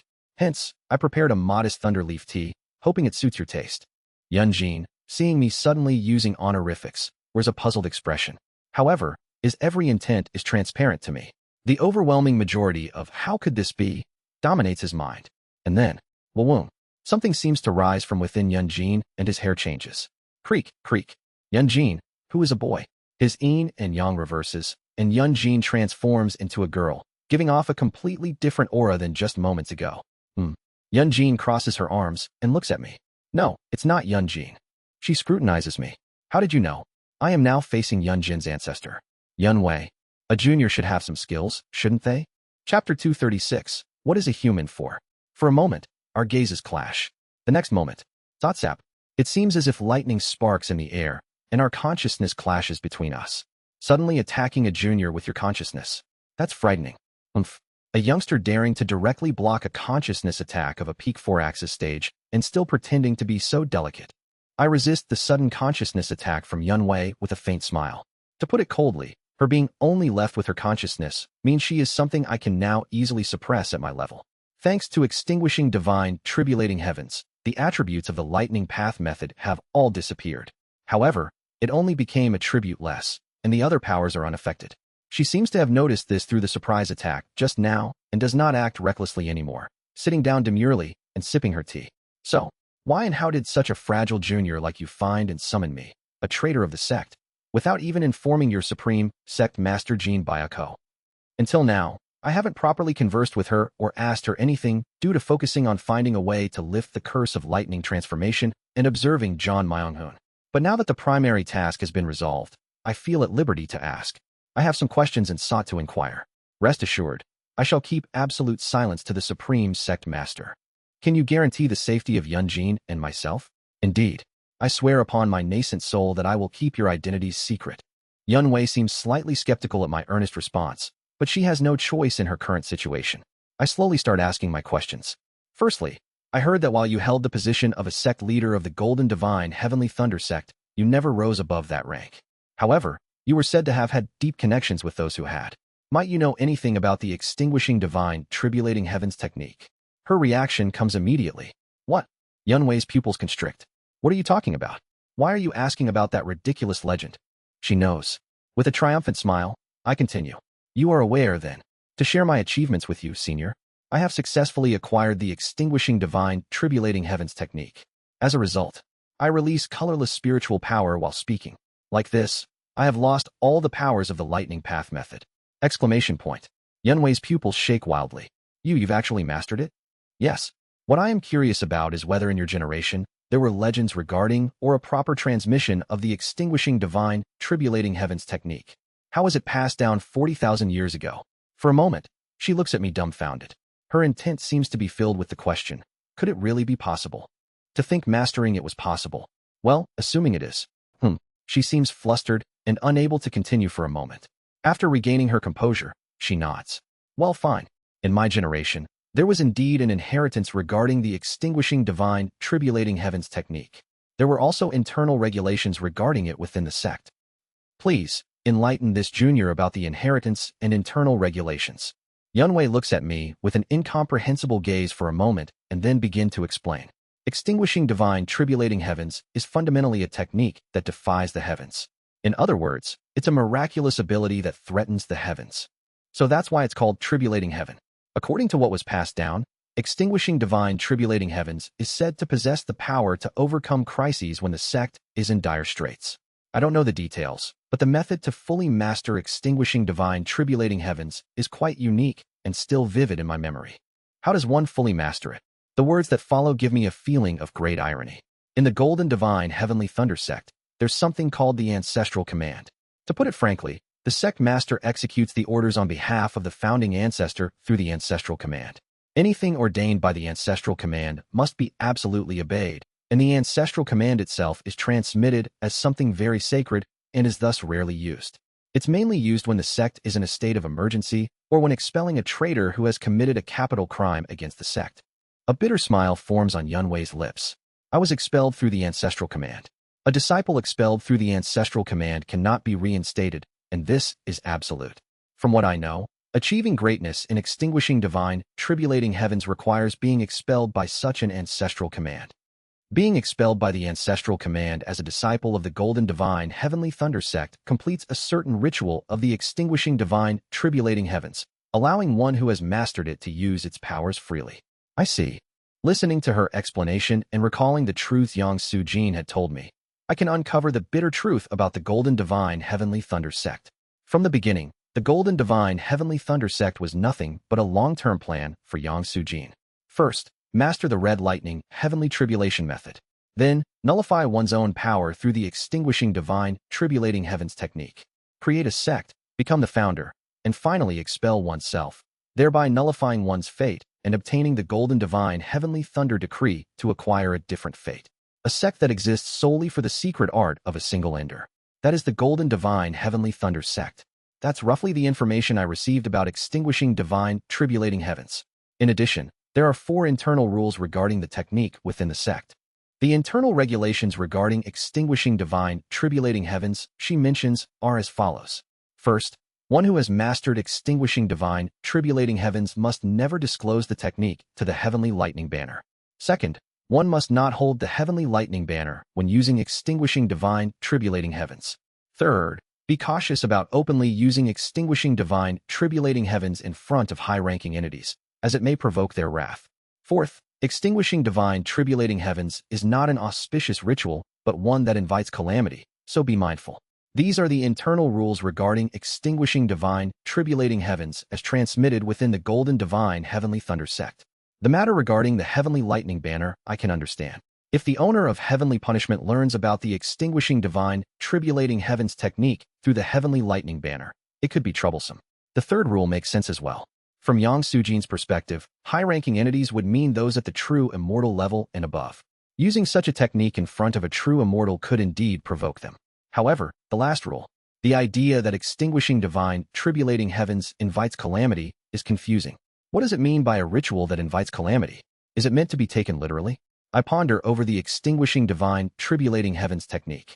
It seems that using extinguishing divine, tribulating heavens inherently comes with backlash. Perhaps that is what it means. It's likely a warning about the repercussions of using extinguishing divine, tribulating heavens. I organized the information in my head. Thank you for the information. Well, I have to answer if a sect junior asks. Haha, there are a few more things I'd like to ask, if I may. What is it? It's about the Heavenly Lightning Banner. When I mention the Heavenly Lightning Banner, Yun Wei's expression darkens. The Heavenly Lightning Banner, by all means, is not some sacred object. Yes, I am aware. It should be called a malicious object, an inauspicious thing, and continuing to worship, it will surely. She blinks in surprise when I readily acknowledge the ominous nature of the Heavenly Lightning Banner. I am well aware of the malevolence of the Heavenly Lightning Banner. Therefore, I plan to steal the Heavenly Lightning Banner unnoticed and seal it back in the head realm. Exclamation point. At my words, Yun Wei's expression brightens. Good. That's exactly it. Ha ha ha. A malicious object of the sect rightfully belongs where it should be sealed. She rightly deserves to be sealed. I ask, noticing she seems to be very familiar with the Heavenly Lightning Banner. It seems you know quite a bit about the Heavenly Lightning Banner. Of course I know. Back in my days, there was a ritual held every year to summon the spirit within the Heavenly Lightning Banner and transmit its voice to the sect. She smirks as she speaks. Such a pretty talker it was. Really, the moment she was summoned, she would incessantly spew vile curses and slander about the Golden Divine Heavenly Thunder sect and the founding ancestor without taking a breath. If that's what the Heavenly Lightning Banner is, How could it not be called a malicious object? And how could anyone dare to worship such a thing as a sacred artifact? So, there was an incident like that. I nod. Anyway, that's why one of my goals is to steal the heavenly lightning banner someday and seal it in the head realm. Would you be able to help me with that in the future? Well, even if I wanted to help, I'm currently clinging to Yunjin's body, barely keeping alive. So it seems difficult. There's no need for you to help directly. After all, what I need is something else. Since it must be sealed in the head realm, please tell me how to descend to the head realm. It's about how exactly we can return to that place we had ascended from. She speaks as if it is nothing. It's easy to go to that world we ascended from. You just need to reach the heavenly being stage. Excuse me. When you reach the heavenly being stage, you'll naturally know how to get there. How exactly you need to go? Well, if you want to go before reaching the heavenly being stage, you'll need another method.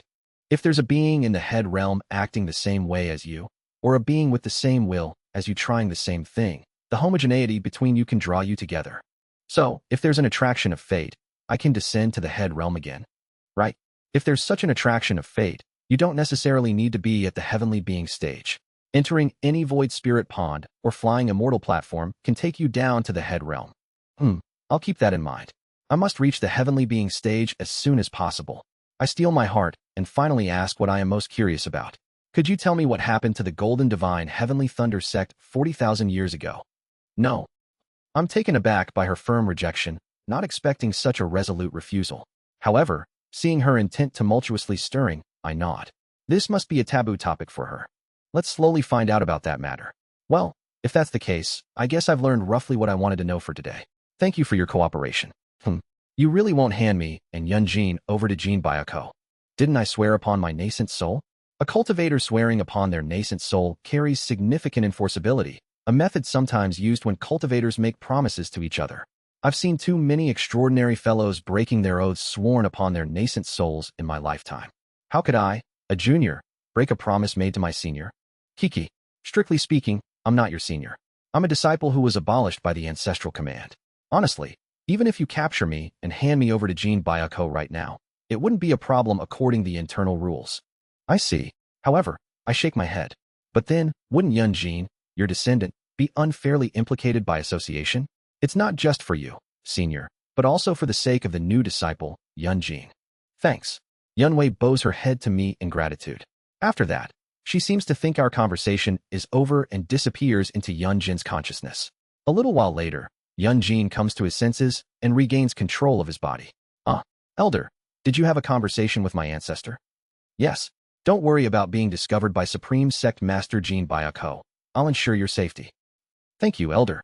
I watch Yunjin express his gratitude and then dismiss him. Yunjin bows to me and slowly leaves my cave residence. Heavenly Being Stage.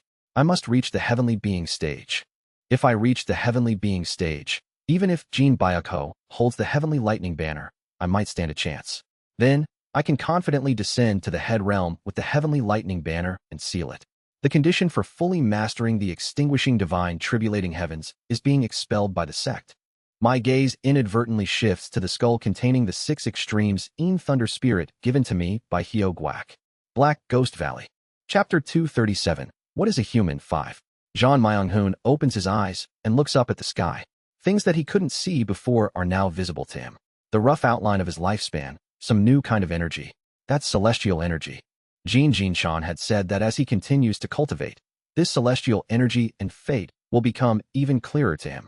So this is Qi refining 7th star. He is filled with hope, his heart swelling. After spending 10 years performing the 7 stars ritual, he has finally reached Qi refining 7th star. From now on, not only can he find a dual cultivation partner, he was also told that there will be no more rituals like this for cultivation until reaching the core formation stage. From here on, it's smooth sailing. A giant centipede passes by in front of the hopeful John Myung-hoon. Hong Fan. It's Hong Fan. However, Hong Fan merely nods slightly at John Myung-hoon before flying off somewhere. Busy. John Myung-hoon tilts his head at the sight of the busy-looking Hong Fan. A little while later. Yaya, save me, I don't taste good. He sees Hong Fan biting a girl with half-white, half-black hair, who seems to be a Qi-building green lightning disciple, flying off somewhere. Wait, is that a guy? John Myung-hoon is momentarily confused about whether Yunjin, who is screaming while being carried away, is a man or a woman. An interesting fellow. John Myung-hoon chuckles, finding the appearance of Yunjin who screams at the mere sight of Hong Fan amusing. Well, since Hong Fan seems busy, it will be nice to meet up later. Just when he turns around. John Myung-hoon. Jin Sohei flies over with the flying escape technique and calls out to John Myung-hoon. Your dual cultivation partner will be decided now. Ah, is that so? John Myung-hoon nods. Jin Sohei is a bit puzzled by John Myung-hoon's demeanor. The guy who used to walk around with, "I want a dual cultivation partner," written all over his face. Why is he so calm? And she soon gets her answer. Sohei, could you become my dual cultivation partner? Jin Sohei furrows her brows slightly. She has always thought of John Myung-hoon as a younger brother and never as the opposite sex, so it's a somewhat surprising proposal for her. However, John Myung-hoon's expression is serious. For the past 10 years, I honestly thought everyone was avoiding me. The only people who talked to me were Hong Fan, you, and a few others. He continues. Honestly, it was a bit tough for the past 10 years, and I don't know what would have happened if you hadn't been there. Is that why you want to become dual cultivation partners? That's not the only reason. Seriousness fills John Myung-hoon's eyes. Jin Sohei's eyes light up. He's different from before. Over the last 10 years, while I thought I was being betrayed, I realized that everyone in the sect was actually working for me for my sake. So, I think I understand what it means for the sect to feel like a family. If I form a dual cultivation partnership, it will really feel more like a family. But Sohei, John Myung-hoon cautiously expresses his true feelings. If I'm really going to become a part of this family, I want to become a real family through you. Jin Sohei looks at John Myung-hoon. Is it because of the pain and bitterness experienced over the years? Or because of the experience of having all that bitterness washed away at once? His somewhat changed demeanor intrigues her. Has he really changed? Somehow, Jin Sohei is curious. If a person can change, how much can John Myung-hoon change? He is John Myung-hoon, who from the first day had not even learned the basic manners and had been rebuked by the elders of the sect for speaking nonsense, and who had been taught etiquette by her. The fact that such a person has become so earnest is beyond her comprehension. She's curious. If John Myung-hoon can change, to what extent can he change? After pondering, Jin Sohei smiles. All right, I'll agree to become dual cultivation partners. Exclamation point. But not Dao companions. That I will decide when I really think you're okay. Thank you for giving me a chance. John Myung-hoon smiles back at Jin Sohei. That day, John Myung-hoon was able to form a partnership with Jin Sohei. Jin Byuk-ho seemed somewhat displeased, but could not oppose Jin Sohei's decision anyway. And about a month passed. Sigh. John Myung-hoon takes a deep breath in his cave residence. Wawung. A pure white light shines from around John Myung-hoon's dantian. Chi refining 13th star, the stage of unified origin. Finally, Kurong. The mass of spiritual energy formed in John Myung-hoon's dantian explodes, and he reaches Chi refining 14th star, the stage of infinite spiritual cloud. Kurong. Surrounded by faint thunderclouds, John Myung-hoon stands up. Finally, I've reached the peak of Chi refining. Is it thanks to starting dual cultivation with Jin Sohei? Or is it because there's no force arbitrarily blocking John Myung-hoon in the remaining stages? John Myung-hoon quickly broke through from Chi refining 7th star to 14th star in a month with the innate talent of the heavenly golden thunder body.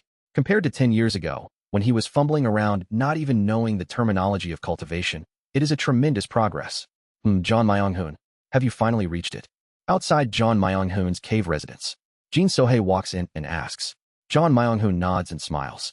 Yes, now I can even enter Chi building. Oh, then you're about to advance to Chi building? No, I'll enter Chi building tomorrow. I'm a bit tired from breaking through to the 14th star today. All right. You've worked hard. Jin Sohei naturally pushes over John Myung-hoon. But, aren't you going to help with my cultivation? Of course I'll help. After a while, the two begin their dual cultivation. A few hours later, John Myung-hoon comes out of his cave residence with a slightly drained face. I wonder if it'll get better once I enter Chi building. Damn, he looks up at the sky. Tomorrow, he is going to enter the Chi building stage. He doesn't think for a moment he will fail. John Myung-hoon thinks of Seo Eun-hyun. Wait for me, Seo Eun-hyun. I'll catch up to you soon. With his competitive spirit ignited, John Myung-hoon then heads around the Golden Divine Heavenly Thunder sect, visiting friends who had looked after him over the past 10 years. Once he enters Chi building, aside from Jin Sohei and Hong Fan, John Myung-hoon and the others can no longer remain just friends. That's why John Myung-hoon makes a point of visiting them for one last time. He knows that not only they but the entire sect had been supporting him, yet these friends are especially dear to him for being by his side over the last 10 years. John Myung-hoon looks around at those who had been there for him and walks back to his cave residence. Just then, Hong Fan. John Myung-hoon shouts upon seeing Hong Fan swimming between the peaks of the Golden Divine Heavenly Thunder sect from afar. Hong Fan's gaze turns towards John Myung-hoon. Ah, how have you been? To think you are about to reach Chi building. Truly, Sir Myung-hoon's talent far surpasses the likes of others. It's fine, no need to flatter. Your talent is tremendous too. But anyway, John Myung-hoon says to Hong Fan, your master, the elder. I'd like to visit them after entering Chi building. Is that all right?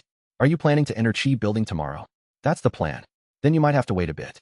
If it's tomorrow, my master is also advancing to a new stage. Your master is in the early stage of nascent soul, right? Then, he must be advancing to the mid-stage this time. However, Hong Fan shakes his head. No, my master will advance to the grand perfection of nascent soul tomorrow. Huh? Oh, I see. He was in the late stage of nascent soul. John Myung-hoon quickly accepts this and feels a deep respect for Hong Fan's master. If they're reaching grand perfection tomorrow, the heavenly being stage isn't far off. Becoming a grand elder soon isn't just a dream. After reaching the Chi building stage, I'll visit them after they have reached the grand perfection of nascent soul. Yes, that would be appropriate. Then, I'll visit tomorrow. Thank you for planning to visit. After making a promise with Hong Fan, John Myung-hoon ponders to himself as he returns to his cave residence. I wonder if Seo Eun-hyun has reached the peak early stage of nascent soul? I need to speed up. When John Myung-hoon arrives at his cave residence, Jin So-hae is there to greet him. Since you'll be entering Chi building tomorrow, let's gather energy in advance today. Wait, So-hae. More than that. I think I need to relax to relieve some fatigue. Quiet. Come in quickly. John Myung-hoon, pale-faced, is dragged into the deeper part of the cave residence by her. The next day arrives. Kugugugugu. John Myung-hoon, sitting cross-legged on the peak above his cave residence, absorbs the thunderclouds of the accumulating lightning technique swirling around him. The thunderclouds rotate around him, seeping into his body. Simultaneously, a pure white light bursts from the center of his dantian. Spiritual energy star. Chi building first constellation, the Horn Star. Now, I'm in Chi building. At the same time, John Myung-hoon sees thunderclouds storming in the sky above. What's that? Then, blue lightning bares its fangs towards John Myung-hoon. Whirrum. A pillar of light strikes down upon him. However, John Myung-hoon smiles within the pillar of light. Heavenly tribulation. Endowed with a talent beloved by even the heavenly tribulation, the heavenly golden thunder body. Blue lightning is being absorbed into John Myung-hoon's body. While doing so, John Myung-hoon finally understands how to elevate his talent of the heavenly golden thunder body. So, I don't necessarily have to transform it into spiritual power for cultivation. I can store the heavenly tribulation inside my body and release it immediately when needed, using it as an offensive weapon in emergencies. For John Myung-hoon, the heavenly tribulation is both a tonic and a dharma treasure. He stores the blue lightning deep within himself. This blue lightning will serve as a weapon to protect John Myung-hoon in times of crisis. Kugugugugu. Simultaneously, John Myung-hoon confirms that a subtle but pure spiritual force is flowing throughout his entire body. Now, unless one of his 3 dantians are completely destroyed, he will not easily die. Feeling the life force flowing like a torrent through his meridians, a smile blooms on John Myung-hoon's face. Done. Finally, I won't lose to So-hae. Of course, he doesn't express his inner thoughts outwardly, but stands up and says, now then, once Hong Fan's master completes their breakthrough. Just then, Kururum. John Myung-hoon hastily turns his gaze towards the place where an immense aura of heavenly tribulation is gathering. That is, literally, it is a bombardment of heavenly lightning. The rain of lightning bolts, incomparable to what John Myung-hoon had faced, is striking down under the lightning clouds in the distance. Kurung. In the late nascent soul stage, as long-lived as the 5 great mountains, one must intertwine the 5 elements into one. From this stage, even those with heavenly spiritual roots can accept dharma treasures of different attributes into their bodies, making it possible to handle the 5 elements. Then, for the demon race who accept the usual 5 elements energy and accumulate murky energy to convert life force into demonic power, is it easier to reach the stage of the 5 great mountains compared to a typical cultivator of the heaven tribe? No. On the contrary, because their energy is murky, they have to perfectly separate the 5 elements to reach the late stage of nascent soul. When heaven tribe cultivators reach the late nascent soul stage, the absolute majority are those with heavenly spiritual roots. If it takes time to acquire and refine the 5 elements dharma treasures, earth tribe cultivators spend time separating the 5 elements they already possess. But then, what happens if among the heaven tribe cultivators, someone born with the 5 elements spiritual roots learns a heaven tribe cultivation method for the 5 elements and reaches the mid-nascent soul stage? Kugugugugu. I smile, watching the power of the 5 elements rotating within me. As expected, During my chi refining days, I wished to break through my cultivation by mastering all 5 elements to reach chi building. I remember mastering the entire basic chi refining method, the 5 surpassing paths to cultivation, to break through into chi building. At this moment, I observed the spiritual power of the 5 surpassing paths to cultivation ferociously rotating inside me, embodying the transformations of the 5 elements. Based on the 5 surpassing paths to cultivation, the 5 elements enduring origin scripture from the Azure Spirit Starlight Quintessence Great Method that transformed into a Demon Beast method is divided into the 5 elements. The balance of the 5 elements is perfectly maintained by the physique of 5 energies converging to the origin. And then, at some point, as the nascent soul splits into yin and yang spirits, the 5 elements rotate around it. Finally, the rotating energy of the 5 elements flows into the nascent soul. Simultaneously, I feel a writhing energy in the sky. The late nascent soul stage heavenly tribulation. Come on, then.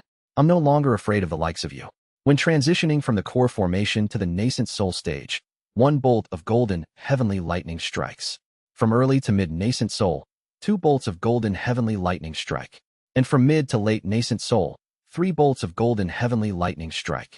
Of course, I also have to face an additional blue lightning bolt for each stage, making a total of 6 bolts of heavenly lightning that I have to withstand. The dual-colored heavenly lightning strikes me.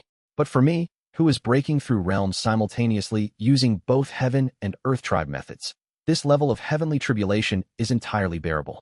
After being struck 3 times by the dual-colored heavenly lightning. Finally, I move beyond the mid-stage of nascent soul to the late, the stage of as long-lived as the 5 great mountains. But this is not the end.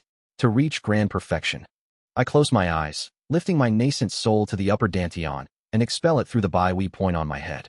My nascent soul appears divided in the center by the axis of yin and yang spirits, with the 5 elements taking their places in the 5 directions within me. This appearance had a certain peculiar auspiciousness, but on the other hand, it seemed somewhat artificial and unnatural. This unnaturalness, I will make it natural. Right upper moon yin diagram. Seated in a cross-legged position, I raise my right hand. From my nascent soul, the yin spirit separates and gathers behind me to the right, forming the moon. Left upper sun yang diagram. I lower my right hand and raise my left hand. The yang spirit separates and gathers behind me to the left, forming the sun. I feel a longing from the ancient past in the sun and moon of yin and yang. Mother, father, mom, dad. Yin and yang are the origins of existence. I will never forget this. Imperial Throne 5 Great Mountains diagram. Finally, the remaining 5 elements and 5 directions transform into 5 clusters of light, forming 5 great mountains behind me. The 5 great mountains serve as the imperial throne, preparing a seat for its master. Thus, behind me, the perfect map of the sun, moon, and 5 great mountains is established. The Azure Spirit Starlight Quintessence Great Method achieves perfect balance with the map of the sun, moon, and 5 great mountains. Now it begins. Anyone who has reached the late stage of nascent soul can do this much. The journey to grand perfection of nascent soul starts now. The map of the sun, moon, and 5 great mountains laid out behind me is my nascent soul unfolded. Maintaining this state of nascent soul, I separate my consciousness once again. I unravel my consciousness. The wonderfully mysterious innate heart cannonades in this process. My consciousness completely scatters in all directions, blurrily submerging everything around me. Now, in this state, I need to gather my consciousness in front of me relying on a single representation. The formless sword aids in this process. I become the sword, unifying my consciousness.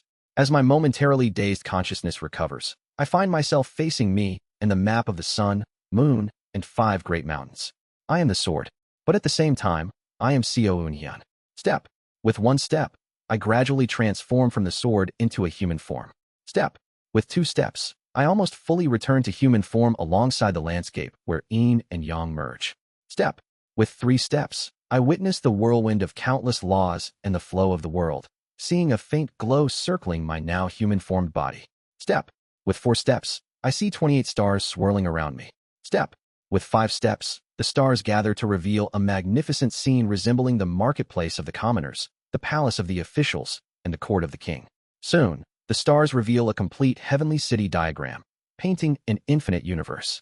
And then, at the edge of the universe, I see my body shining gloriously, bathed in starlight.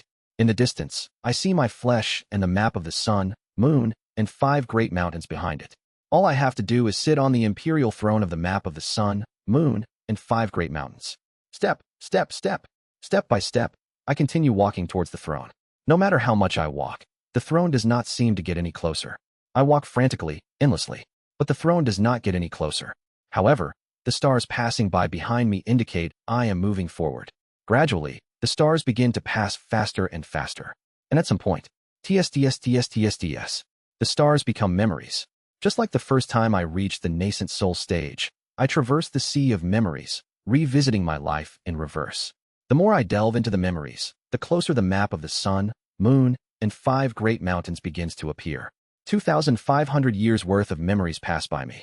I try to glimpse into the memories of the 16th cycle of 500 years, but for some reason, all memories of the 16th cycle are blacked out and unreadable.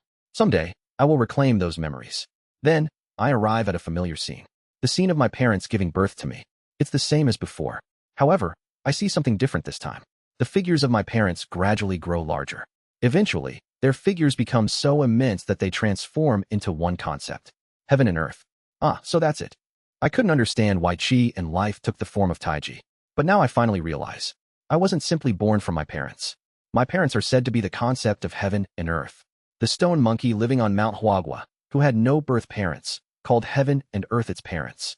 Since the parents of all life are ultimately represented by the world itself, which is heaven and earth, life is yin and yang, and thus Taiji. Understanding this concept, I finally reached the map of the sun, moon, and 5 great mountains.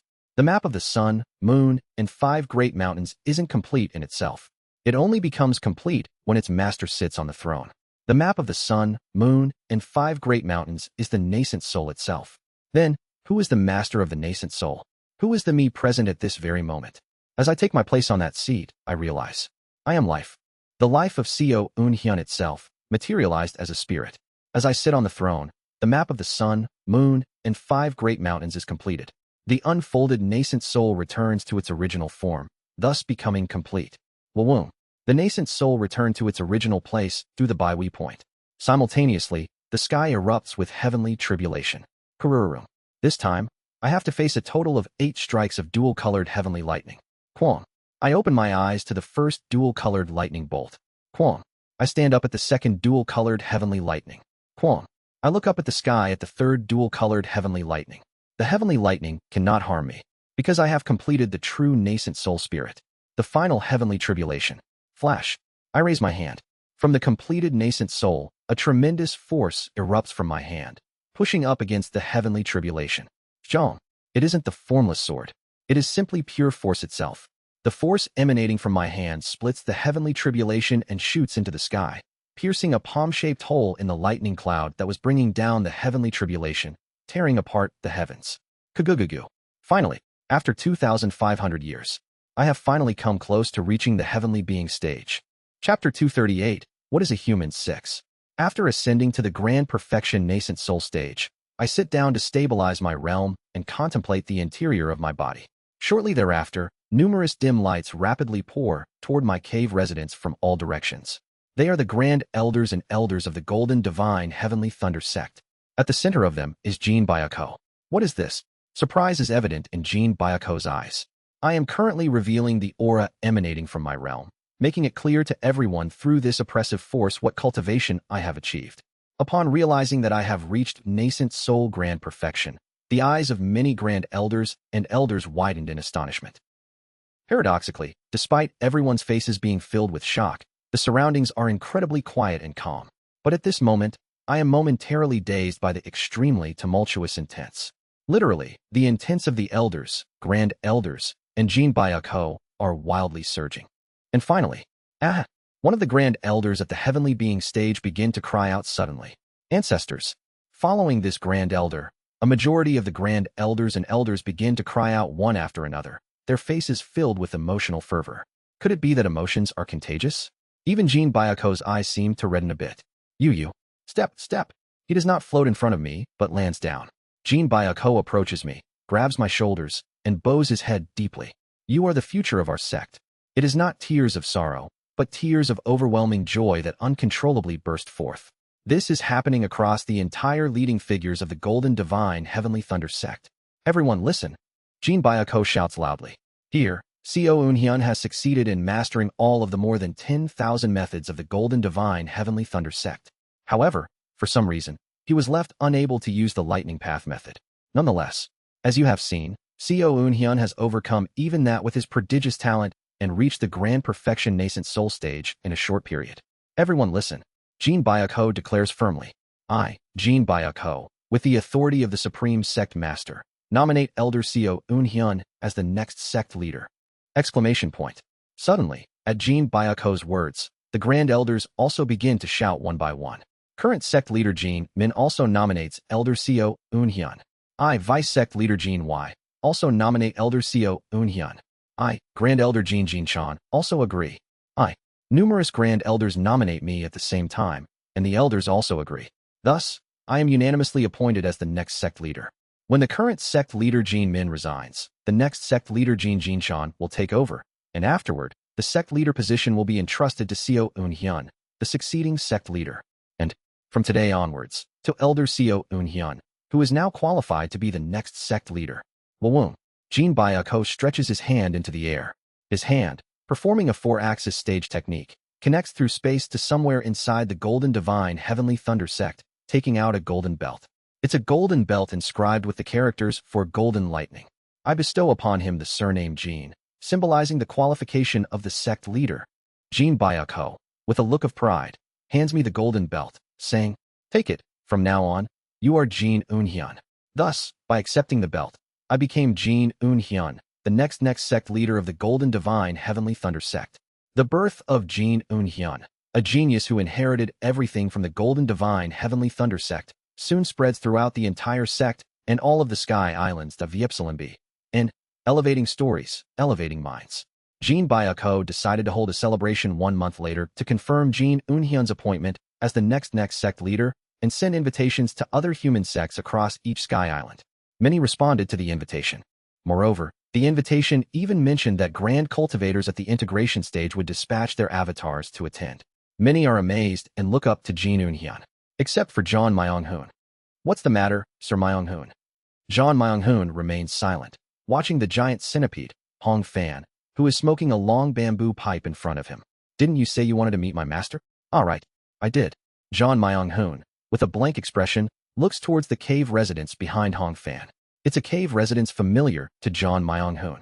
He has never entered it, but it belongs to someone he has been aware of for the last 10 years. When he told Hong Fan that he wanted to meet his master, Hong Fan readily took John Myung-hoon and headed towards a cave residence, filling him with anticipation. The sight of the entire sect's grand elders and elders flying towards the place struck by numerous heavenly tribulations is unforgettable. John Myung-hoon had caught the eye of such a promising elder and received help through Hong Fan for 10 years. Perhaps, in the future, this elder, no, this soon-to-be grand elder, he and John Myung-hoon would lead the sect together. However, Hong Fan had brought him to Co Eunhyun's cave residence. At first, he hesitated, unable to comprehend the situation. Then came denial. He thought perhaps the elder who had just reached the grand perfection of nascent soul happened to visit Co Eunhyun's cave residence. But Hong Fan confirmed it for him. This is the residence of my master, Co Eunhyun. That was the situation until just moments ago. Co Eunhyun, already at nascent soul grand perfection? When John Myung-hoon barely reached Chi building, Co Eunhyun had already reached nascent soul grand perfection. He stands in front of the cave residence, incredulous for a while. He feels incredibly insignificant for being happy about reaching Chi building. While I have reached the Chi building stage, Co Eunhyun is already on the verge of becoming a heavenly being. Is my heavenly golden thunder body not as good in quality as the lightning sacred body? He wants to deny reality. Beyond the interior of the cave residence, outside it, he wants to believe that the owner of the vast consciousness enveloping the entire peak is not Co Eunhyun. Crunch. But it is reality. And John Myung-hoon, gritting his teeth, walks into the interior of the cave residence. Step, step. John Myung-hoon's steps are heavy, but he does not stop. The original John Myung-hoon. If it were the John Myung-hoon of the previous world, he would never have entered under such circumstances. He would have simply denied reality or compromised with it, passing it off as hidden talent or good fortune. He would never have gone to meet his rival. He would never have tried to acknowledge his rival. That is what the original John Myung-hoon would have done. But John Myung-hoon finally stands before Co Eunhyun, who is sitting cross-legged, stabilizing his cultivation. Despite being in the same sect, it's been quite a while since we last saw each other. John Myung-hoon silently nods in response to Seo Eun-hyun's words. Seo Eun-hyun flicks his hand. At his gesture, a storage scroll unfolds beside Seo Eun-hyun, and a small cushion comes out, landing in front of John Myung-hoon.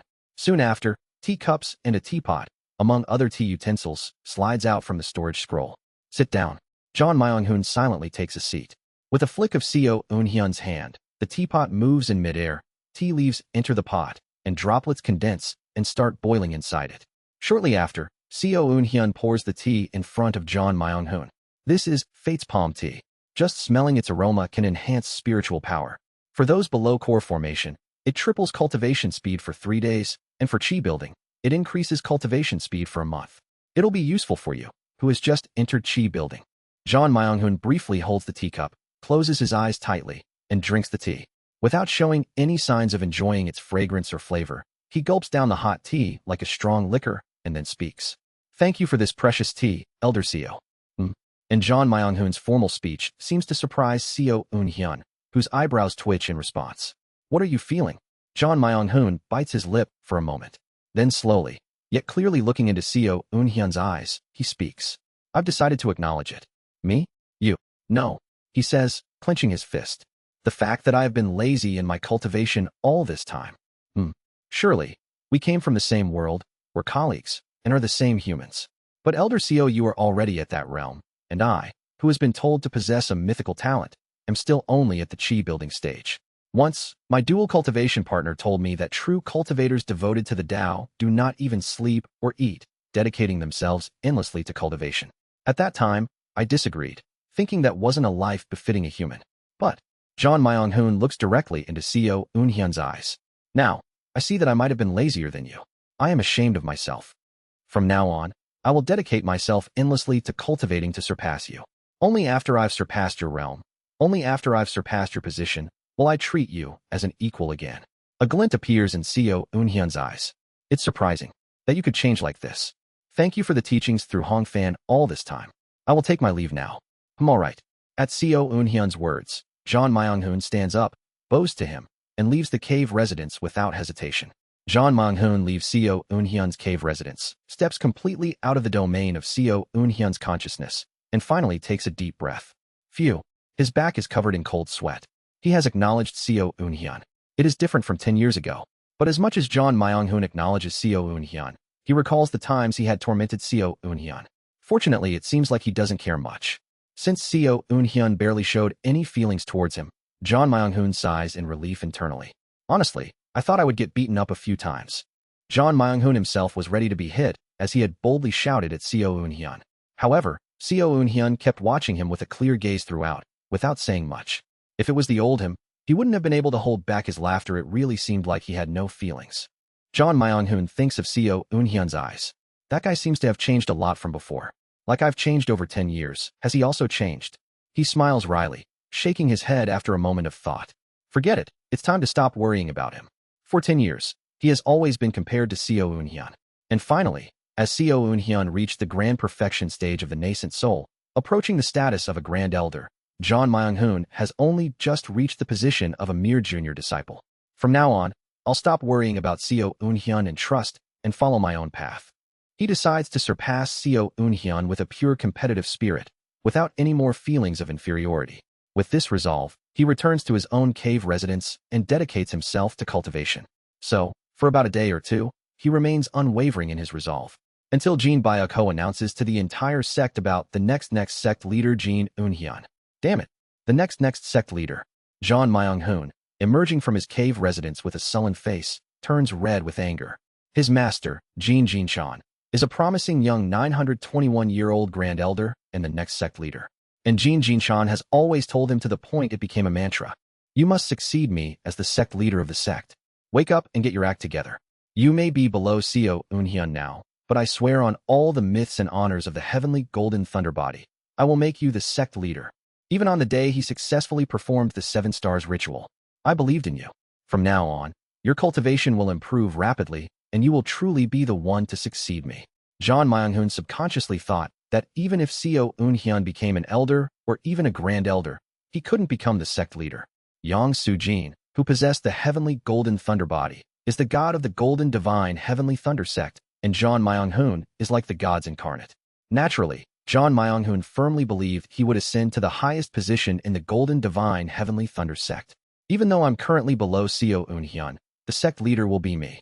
But now, even if he becomes the sect leader, he will only be the next sect leader after Seo Eun-hyun. He can never surpass Seo Eun-hyun within the golden divine heavenly thunder sect. Damn it. Damn it all, Seo Eun-hyun. The resolve John Myung-hoon had made 2 days ago to surpass Seo Eun-hyun with a pure competitive spirit flies right out of his head. I will surpass him. Definitely. Crackle, crackling. Crackle, crackle. The accumulating lightning technique. The first technique of the 7 lightning quaking scripture that John Myung-hoon began to learn after reaching the chi building stage, reacts to his inferiority complex and emits even redder lightning. 1 month later, the celebration for the next sect leader Jin Eun-hyun is held, and countless sects send envoys to congratulate him. This includes not only sects from Thunder Spirit Island but also representative sects from other sky islands in the Cloud Island archipelago, as well as several grand cultivators at the integration stage who dispatch their avatars. Please accept this, future sect leader. Thank you. I express my gratitude to the representatives of the leading sects from other sky islands who came to congratulate me, and to the representative of Azure Spirit Island, Azure Tiger Saint, who pours me a drink. Azure Tiger Saint laughs heartily and slaps my back vigorously. I've felt this way before, but I really should have kidnapped you to our Azure Heaven Creation sect. Huh.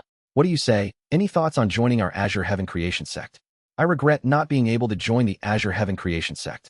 However, the grace I have received from the Golden Divine Heavenly Thunder sect is profound, so I'm afraid I must decline that offer. I smile and converse with Azure Tiger Saint. Hearing our conversation, Jean Byako glares at Azure Tiger Saint and shouts, "Thirsty? All right, let me pour you a drink." Azure Tiger Saint laughs and pours a drink for Jean Byako as well. After drinking the alcohol poured by Azure Tiger Saint, Jean Byako exclaims with a flushed face, "What nonsense are you speaking? The future sect leader Jin Eun-hyun is the treasure of our sect, and coveting him will be considered a challenge against me." Pouring. 7-colored lightning bursts forth from Jean Byako's body and strikes Azure Tiger Saint. Ha ha ha. This guy's old temperament is showing again. Thump, thump.